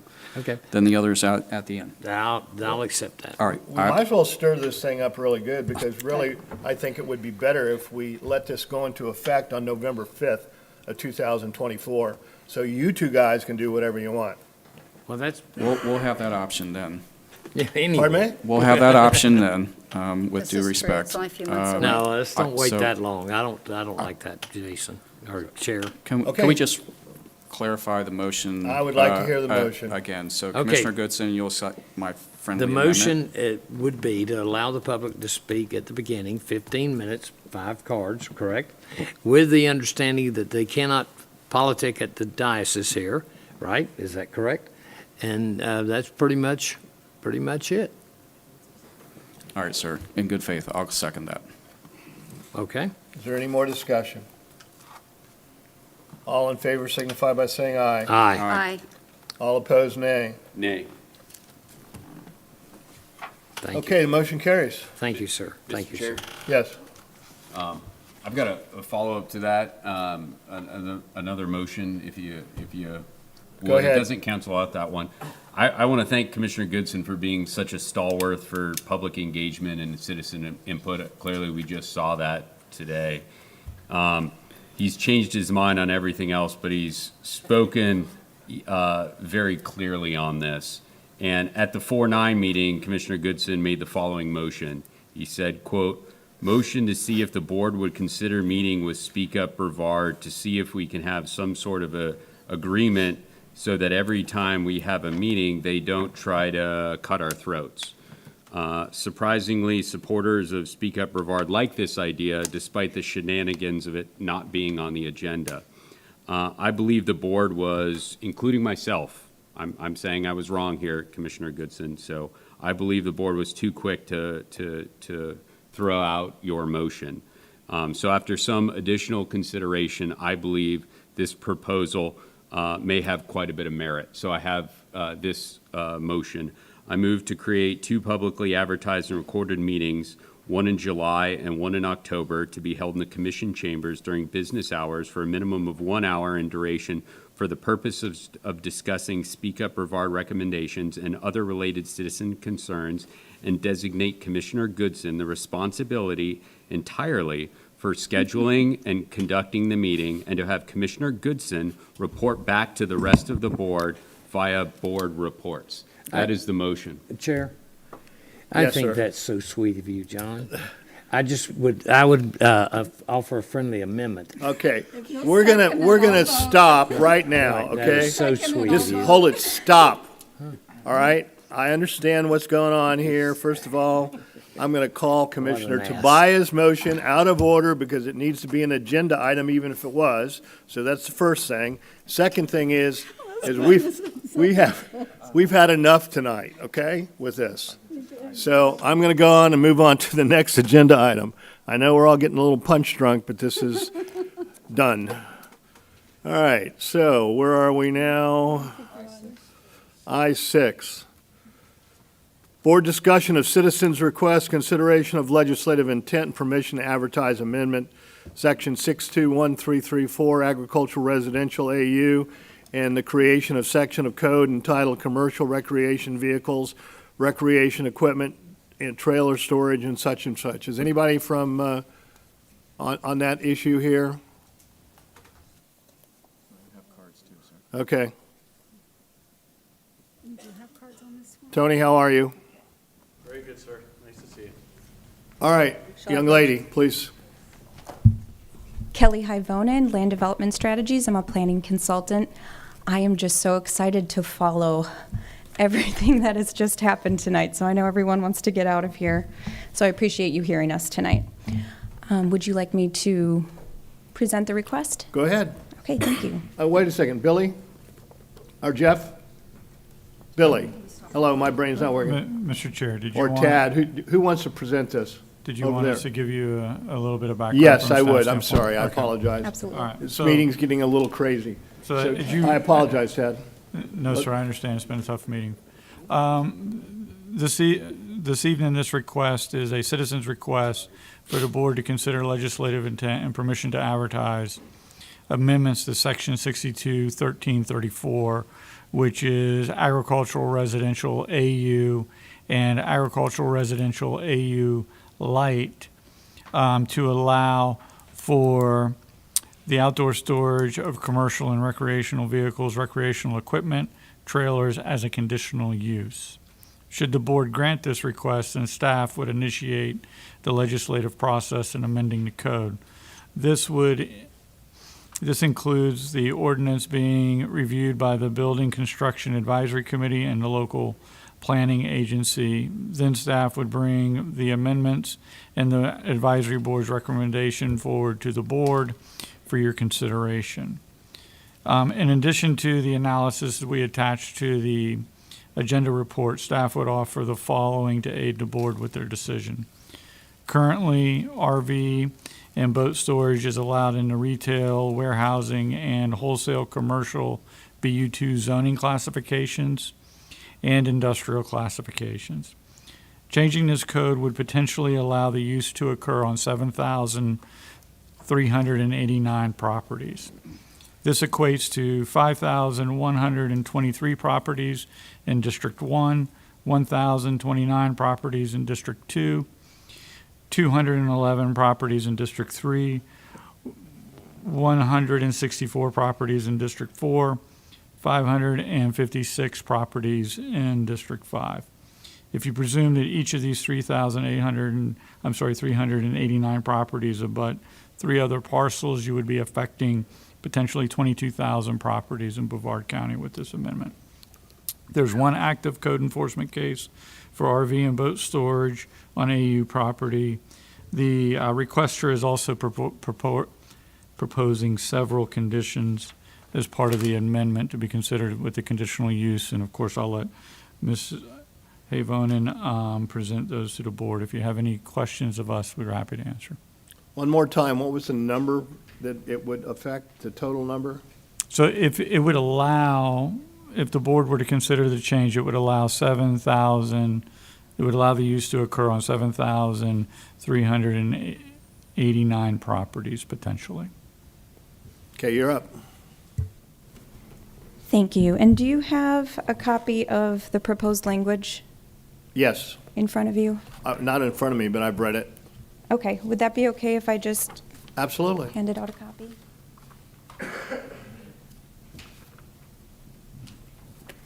I did have one question about the number of properties. Does that take into account the regulations that are proposed related to size and previously developed properties, or was that just the total number of properties that were zoned AU? Ma'am, I'm sorry, you have to direct all your Oh, questions I to the apologize. chair. So I they apologize. have time to prepare later if you put in questions. Sure, okay. Okay. So what we're looking to do here is 2 things. It would be to add a conditional use in the AU zoning district. I don't intend for this to be for AUL. The way it's written, I believe I put in there is just for the AU zoning.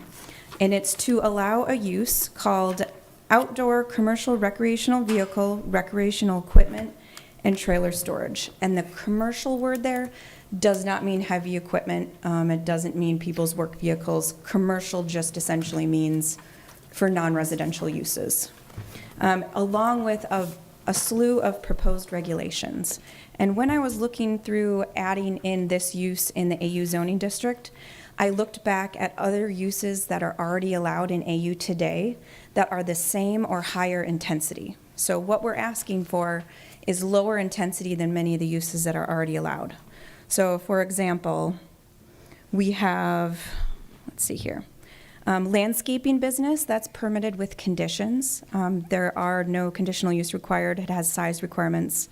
For conditional uses, there's boarding of horses and horses for hire, composting facility, farmer's market that's open to the public, roadside stand that has parking on the property and open to the public, veterinary hospitals, kennels, clinics, and also zoological parks with standards. So what we're proposing along with this is for there to be a couple standards with the commercial recreational vehicle storage, and that is a minimum size of 5 acres. Principal structure setbacks would be at least 25 feet from all property lines, the same as the principal structure on the site. A 300-foot setback from any right-of-way. No commercial vehicles or heavy equipment allowed.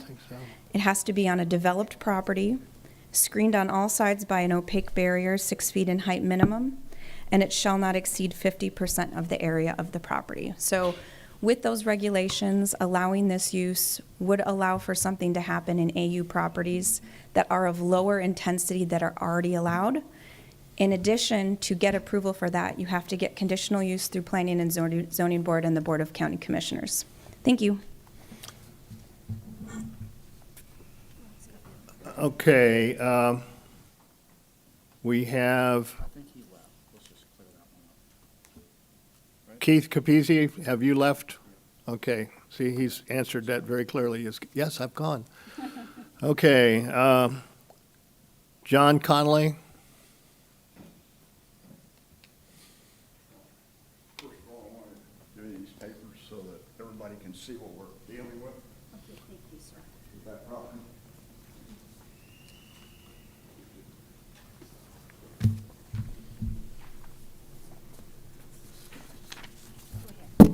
Okay, this is John Conley, Brevard County. I'm out of Hill Road, again with Hill Road. This property, we've all gone to farms, small farms. That's what we go to agriculture for. We don't want to live in the city. We don't want to live in with the sidewalks, all that. We're real consistent with our animals and trying to keep it rural. What we're asking for here is not just this property. They're asking for you to look at all the properties in Brevard County. We need to be consistent. The consistency is the state of Florida has this set up, what we have here. Everybody in other counties are set up the same way with zoning. We start taking a higher density and putting in a lower density, we start mixing things together, so we shouldn't have a zoning company or a zoning business in Brevard County at all.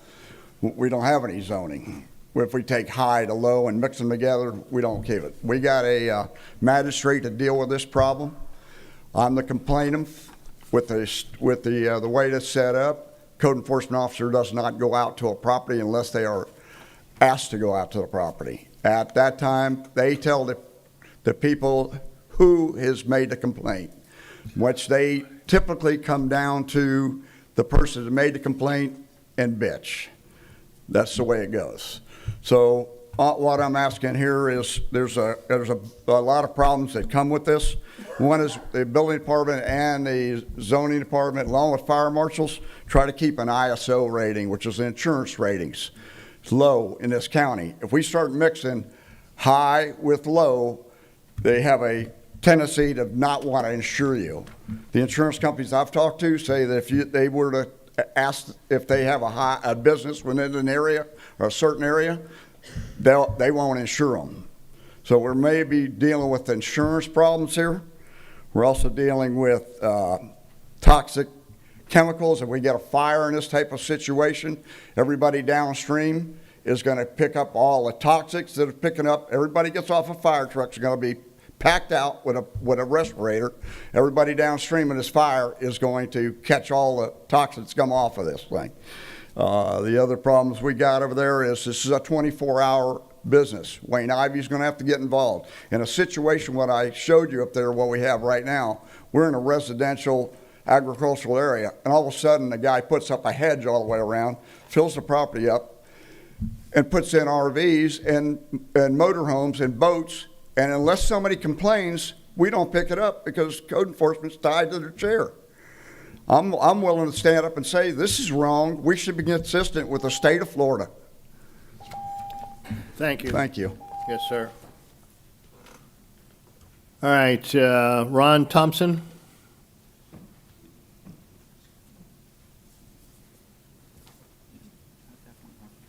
Yeah, let's go. Good afternoon, Commissioners. It has been a long day, and this will make it any easier for me or anybody else that lives in the same area. As you know, y'all sat in this very room about 45 days ago and also approved a G1 residential up to B2. Now, you know why? You said because Minton Road was a commercial carrier, a commercial corridor, and it should have been approved. Well, you approved an AU residential to B2. Now, that's taking it a little bit too far, I thought, but Commissioner Steele, you said you knew the people on Hill Road and you liked the back of their hands. If you sat there and approved this today, you don't know Hill Road because most of the properties on Hill Road are AU residential.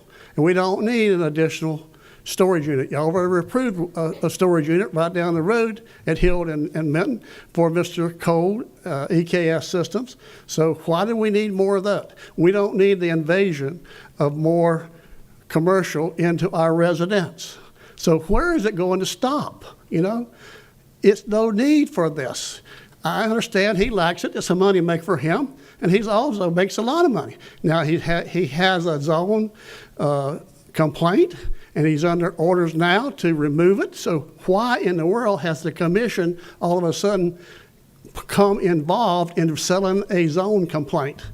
I don't know. And if you can explain that to me, I'd like to know, who brought this forward? Okay? Which one of you brought this forward?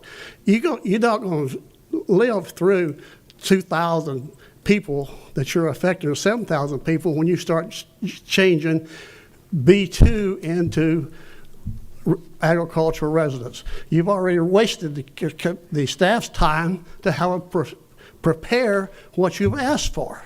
Now, why is that? So if you know residential properties, then you don't need this. You don't need the hassle that you're going to get.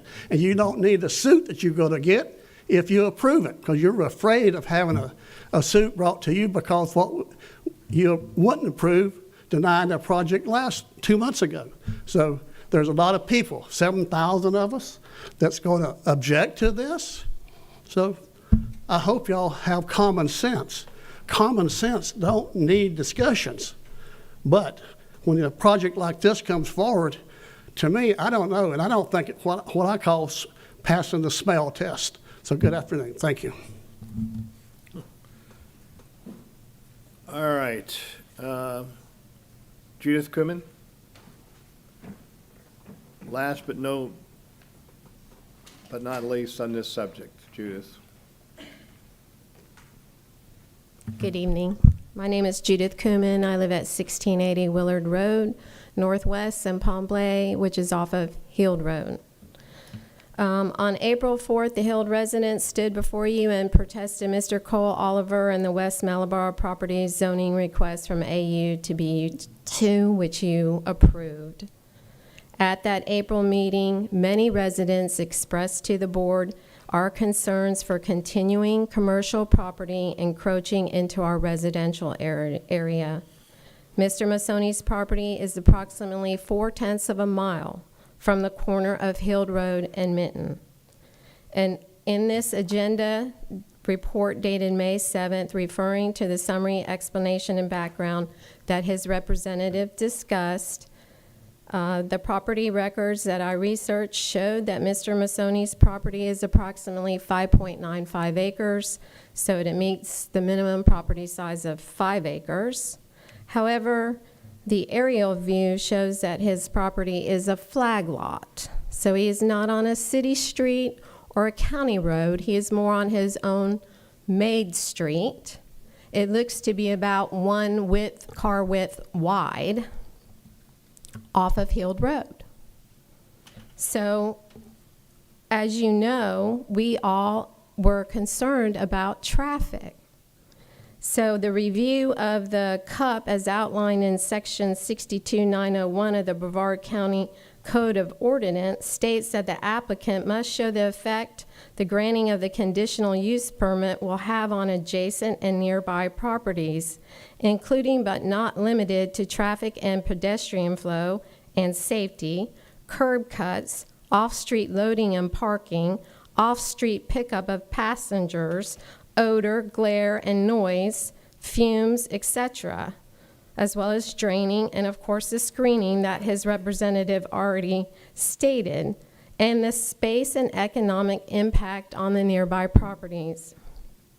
In our April meeting, we expressed our concerns about the traffic problem. We also expressed that Heald Road has no sidewalks or curbs. So I ask you, where do the owners of these recreational vehicles plan to offload and park while offloading their trailers, fifth wheels, campers, as well as possible passengers? Will this bring more additional vehicles and people transferring possibly from one vehicle, a camper, they're traveling with other groups of family members into our area? How are you, as our county representatives, protecting the economic impact to my personal property and my home by continuing to vote for zoning changes that continually encroach our residential area with commercial business? If approved, who and what stops Mr. Masoni from storing something other than recreational vehicles? I myself do not consider him a good neighbor of Heald residents.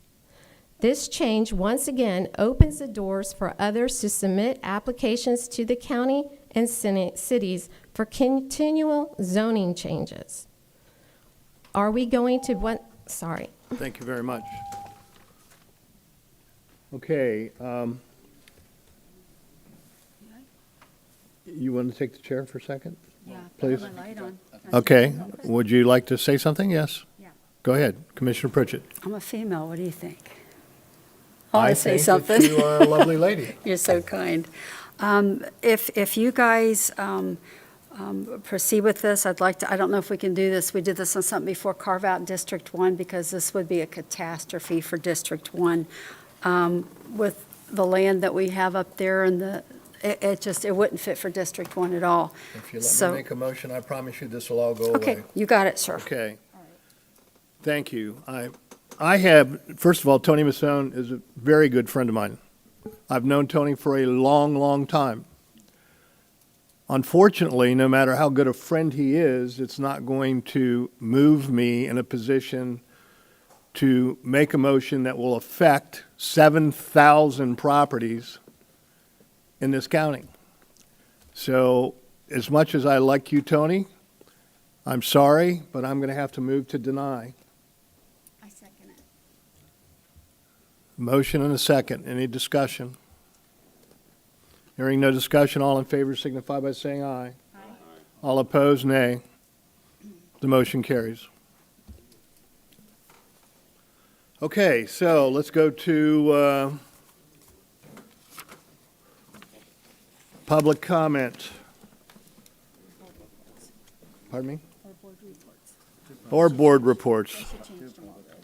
Okay, you want to do public comments? Tom won't be happy that way. Anita Graham.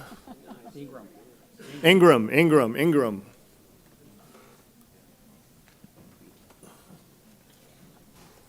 I appreciate so much your patience in, because this is a very short and simple thing that I've got. But, so that should be some consolation. It's short and simple. I have a Facebook group that advocates for the Vieira wetlands. So this is about the Vieira wetlands. This is real simple tonight. I was told this was the way to go about this. We want to implement a no pet policy.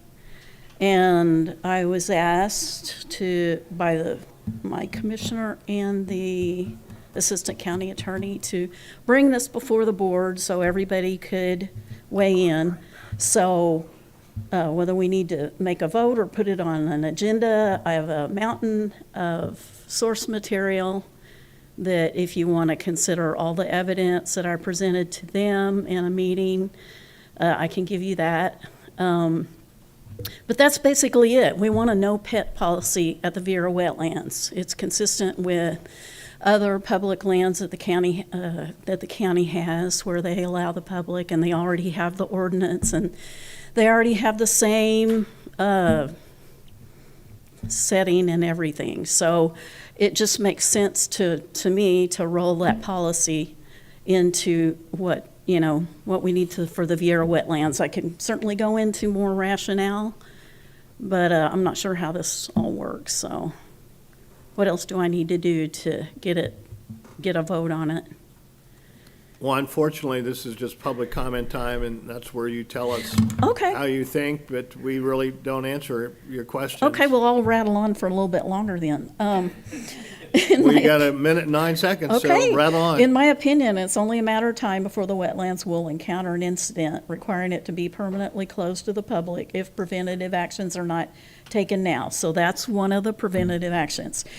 Adding a pet policy. So since cars are no longer with us, dogs and children have nowhere to be safely stowed if desired. So now we have little tiny kids and domesticated pets underfoot. Since we do not have cars, the people, kids, and dogs are all out wandering in the roads together, extremely close to the wildlife in many cases. So I believe it's time to make a determination to synchronize with our other county wildlife habitat pet policies. It's dangerous for many reasons, which the county has already detailed for other lands.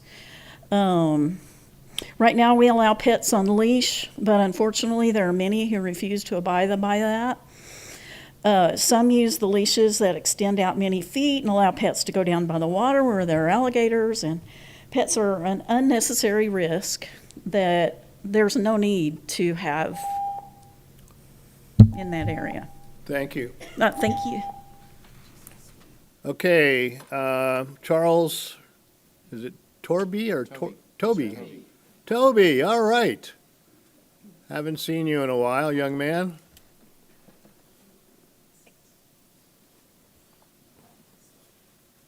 Charles Tovey, Tobey.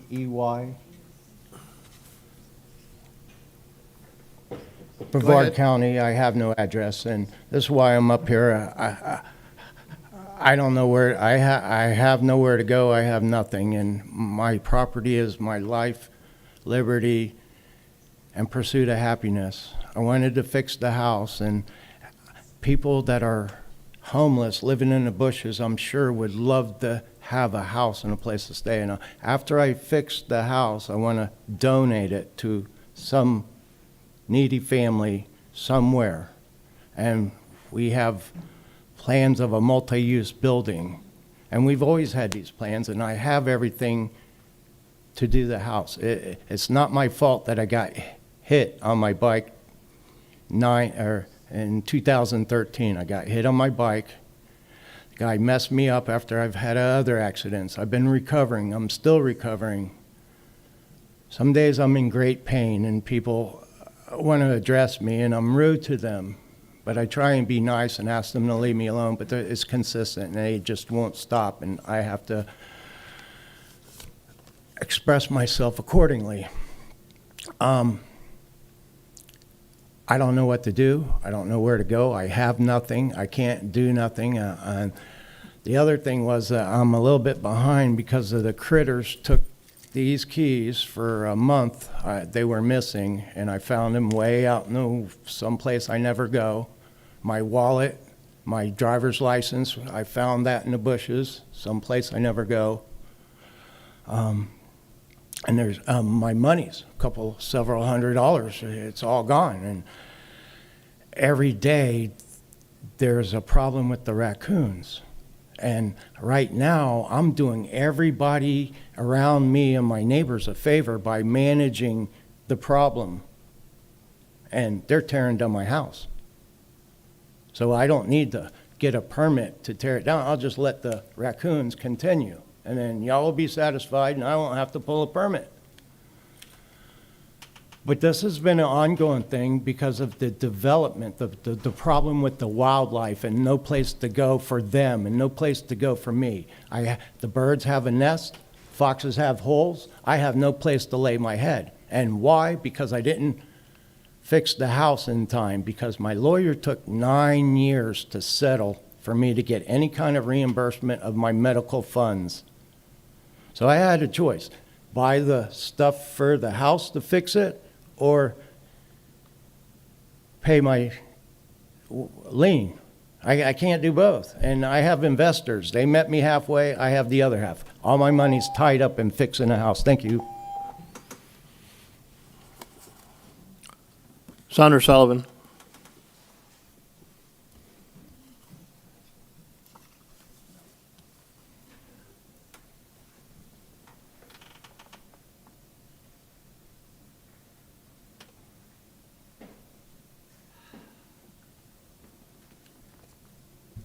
Okay, so I just wanted to come and, Sandra Sullivan, South Patrick Shores, and talk about this land swap. Reading documents on the investigation, it was appraised at $3.5 million for the Sarno property without the CUP. So I'm kind of concerned about the county losing this particular piece of property and the uses that you've had. So a statement was made by the District 4 Commissioner that this land hasn't been used in 20 years. I just want to correct that. So in 2023, it was used for hurricane debris. I'm just wondering whether the county has an alternate place to put hurricane debris when we have the hurricanes. The second one is it was used for a number of years as a DMA site. And so that brings us back. So that was used for O'Galley. And so this, from the permits, is the this is O'Galley here. This is the pipeline that's going to go down to BV 52, as you recall, and that's going down 8.1 miles. What is the added cost of transporting muck over 8 miles when immediately across the river is the Sarno property up the river? And see, 8.1 miles. So I find it kind of interesting too that in addition, the same night that you guys took your vote, the same night, they voted to double the height of the Florida recyclers on the adjacent property. It's like, you know, in 2022, you guys wanted to double the height. You wanted to increase that height, and the city wouldn't do it, but they're doing it now. So all this, you know, doesn't really make a lot of sense to me. The property you want to swap with was purchased for $420,000. You paid over $7 million. They're not apples to apples. The appraisal was, as I mentioned, was $3.5 million without the CUP. So, you know, this is a little AI generated artwork. As you can see, it's a Renaissance fair next to a dump. It's kind of entertaining. But the bottom line is, I'd like to know, and I think there's a fiduciary responsibility when this comes to the county, to put out what are we costing the county to ship muck when there's one much closer? And the other one, where are we going to put hurricane debris, and what's that going to cost the county by losing the site? Thank you. Thank you very much. Neil, I'm not even going to attempt to pronounce your last name, but come on up. Oh, yeah, there you go. Thank you very much. Okay, we still got your card, so after the doctor's up, you'll come up, okay? Do you have handouts for this one? Yeah. Thank you. Thank you very much. I appreciate it. Thank you for the honor of being able to address you all today. I'm here as a citizen. I'm here as a husband, and a father today before you to say that my neighborhood, my home life, it's all essentially being destroyed. And we need the help of our local government to help fix what's going on in our neck of the woods, in our community. I'm way up there on A1A near the state park, near Sebastian River Park. I think we're kind of, no one kind of knows we're there, but we have some real problems there. And essentially, I moved into my home there in October. The first day I moved into my house, I had the police out for problems. This morning, at 6 o'clock in the morning, I had the police at my house again. I probably called the police 50 times to my house in 8 months, okay? I've been burglarized, vandalized, harassed continually. My children have been harassed. My wife has been harassed. And my neighbors are harassed. Everyone in the neighborhood has had enough of it. We've met with Commissioner Tobias. I've met with other politicians in the community. Our community needs help. Simply put, there's a public access near our home, and that little access road, which is designed to maybe handle 3 cars, is probably handling 100 cars a day.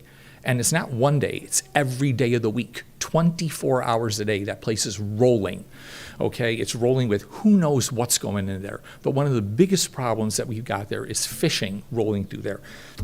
I sent you a slide. They park illegally. The place is not set up to handle the cars. They're parked on conservation land. They're destroying conservation land. But the biggest problem is this fishing going on. This is the scene. You can see the slide. I have that in front of my home 24 hours a day, 7 days a week for 9 months straight.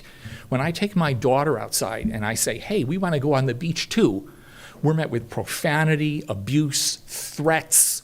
Every single time it ends with me having to call the police. And the general course of action that I've gotten from everyone I've talked to is, well, you need to just keep calling law enforcement. We need an actual plan there. We need help.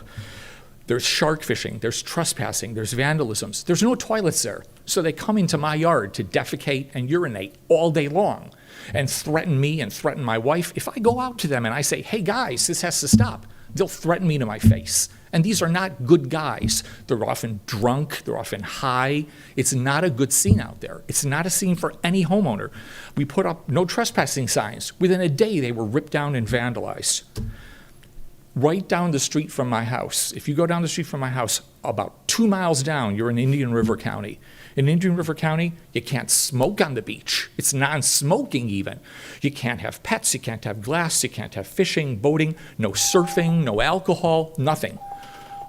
Why is it that in that county, they have rights, and in my own home, I can't even sit in my home?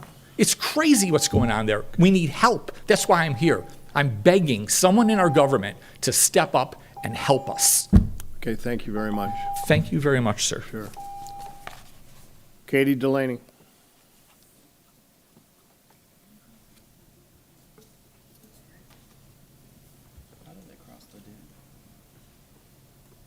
I have no idea.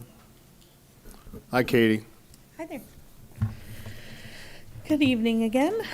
My name is Katie Delaney, and I'd like to start out by saying a quote. Any restriction of freedom of speech is a restriction upon democracy. And I say that because maybe the public wouldn't keep coming and being harsh, Ms. Pritchett, if people felt heard, if people felt like we were being listened to, if people felt like our concerns were your concerns. And that goes for everybody, of course.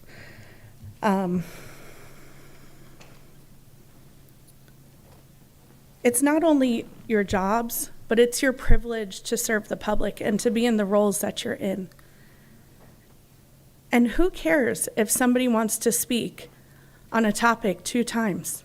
If they speak on a topic in the beginning of the meeting and it happens to be an agenda item, I understand that that's what the policy says according to the lawyer, but who cares? Just because you can do something doesn't mean you should do it. And if people have taken the time out of their day to come down here and speak to you all, the least you could do is listen to them. Especially sitting through a 5-hour meeting.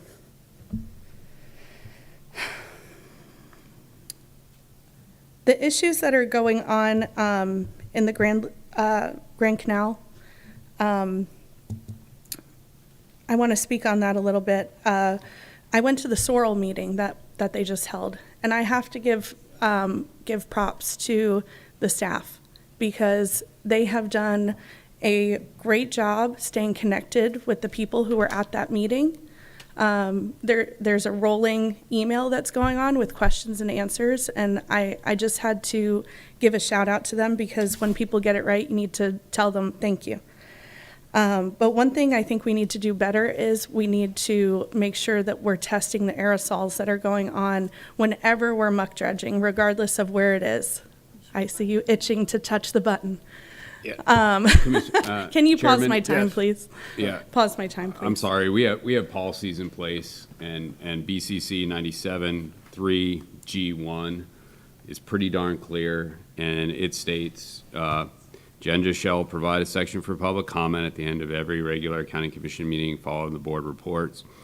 The purpose of public comment is to allow individuals to comment on any topic related to county business which is not on the meeting agenda. The muck dredging has been discussed. Only for the Grand and- Canal. I was speaking in general. Matt, sorry. So you're welcome to do that. I just want to make you aware of a policy that we have in place. Yes, thank you, Commissioner. You've Thank got you. another 40, 50 seconds, so. Thank you, go I ahead, appreciate Katie. that. And see, just that right there is my point. At every chance a particular commissioner gets, he shuts down the public, and really it's a couple. And that's not okay. And that's why people are infuriated. It's why people show up here, 50 people, 100 people show up here because they're infuriated because you're not listening. And you've been up there for 8 years not listening. Good luck. Thank you.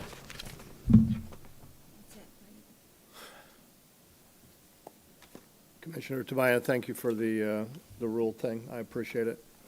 All right, we're going to board reports. County Manager, No report. County Attorney, No report, Mr. Chair. Commissioner Pritchett. I wasn't going to, but I figured this was a good night for it. A new article came out in the Washington Post from the National Institute of Health and how bad it is to be an angry person, that it's actually shortening almost 30% of people's lifespans. So people that stay angry all the time about everything, it's going to mess you up. It restricts your blood vessels. Almost takes 40 minutes after your anger for it to release. So the environment we're in with where the nation is, we really need to learn to kind of control that a bit and take a chill pill, because otherwise your family's going to be going on without you later. So that's all I want to do tonight, since we had such an interesting Commissioner Goodson. None. I'm angry. Commissioner Tobias. Thank you, Mr. Chair. And as a Vice Chair, I'm going to skip over the first couple, but I do want to go to the county employee recognition. This is a little bit more than normal. This is a former employee of mine and someone that I now consider a very dear friend, Billy Prasad out there. He's the Deputy Director of Planning and Development. Is it today? We're going to get there. From Tad. Tad said, the work that can be accomplished in 8 hours is amazing. We are very thankful and blessed to have Billy on team planning and development. Billy has been here 7 years, and on a personal note, I know where Billy was 7 years ago. I was interviewing Billy upstairs when I had an office up here. And I remember he came in, quite frankly, a really bad suit. And I remember thinking, really, I can get a board-certified attorney for $45,000. What I didn't know is I can get a damn good board-certified attorney who's only gotten better for that amount. So let me tell you a little bit about Billy. First and foremost, today is Billy's 40th birthday. Yes, at 8:54 p.m., Billy is away from his lovely wife on his birthday, who I've been informed has fresh crab cakes waiting for him. But he is speeding into old age. He has jump-started as chief of staff until he got a green flag and slipstreamed right into planning and development office. While being a public servant can sometimes be in the pits, Billy is always moving at G-force speeds to get things done and reach the finish line. Fun fact, if you can't tell, Billy is an avid Formula One fan. In fact, one of his favorite memories was watching Ferrari driver Charles Leclerc win the Italian Grand Prix in Monza in Italy in 2019.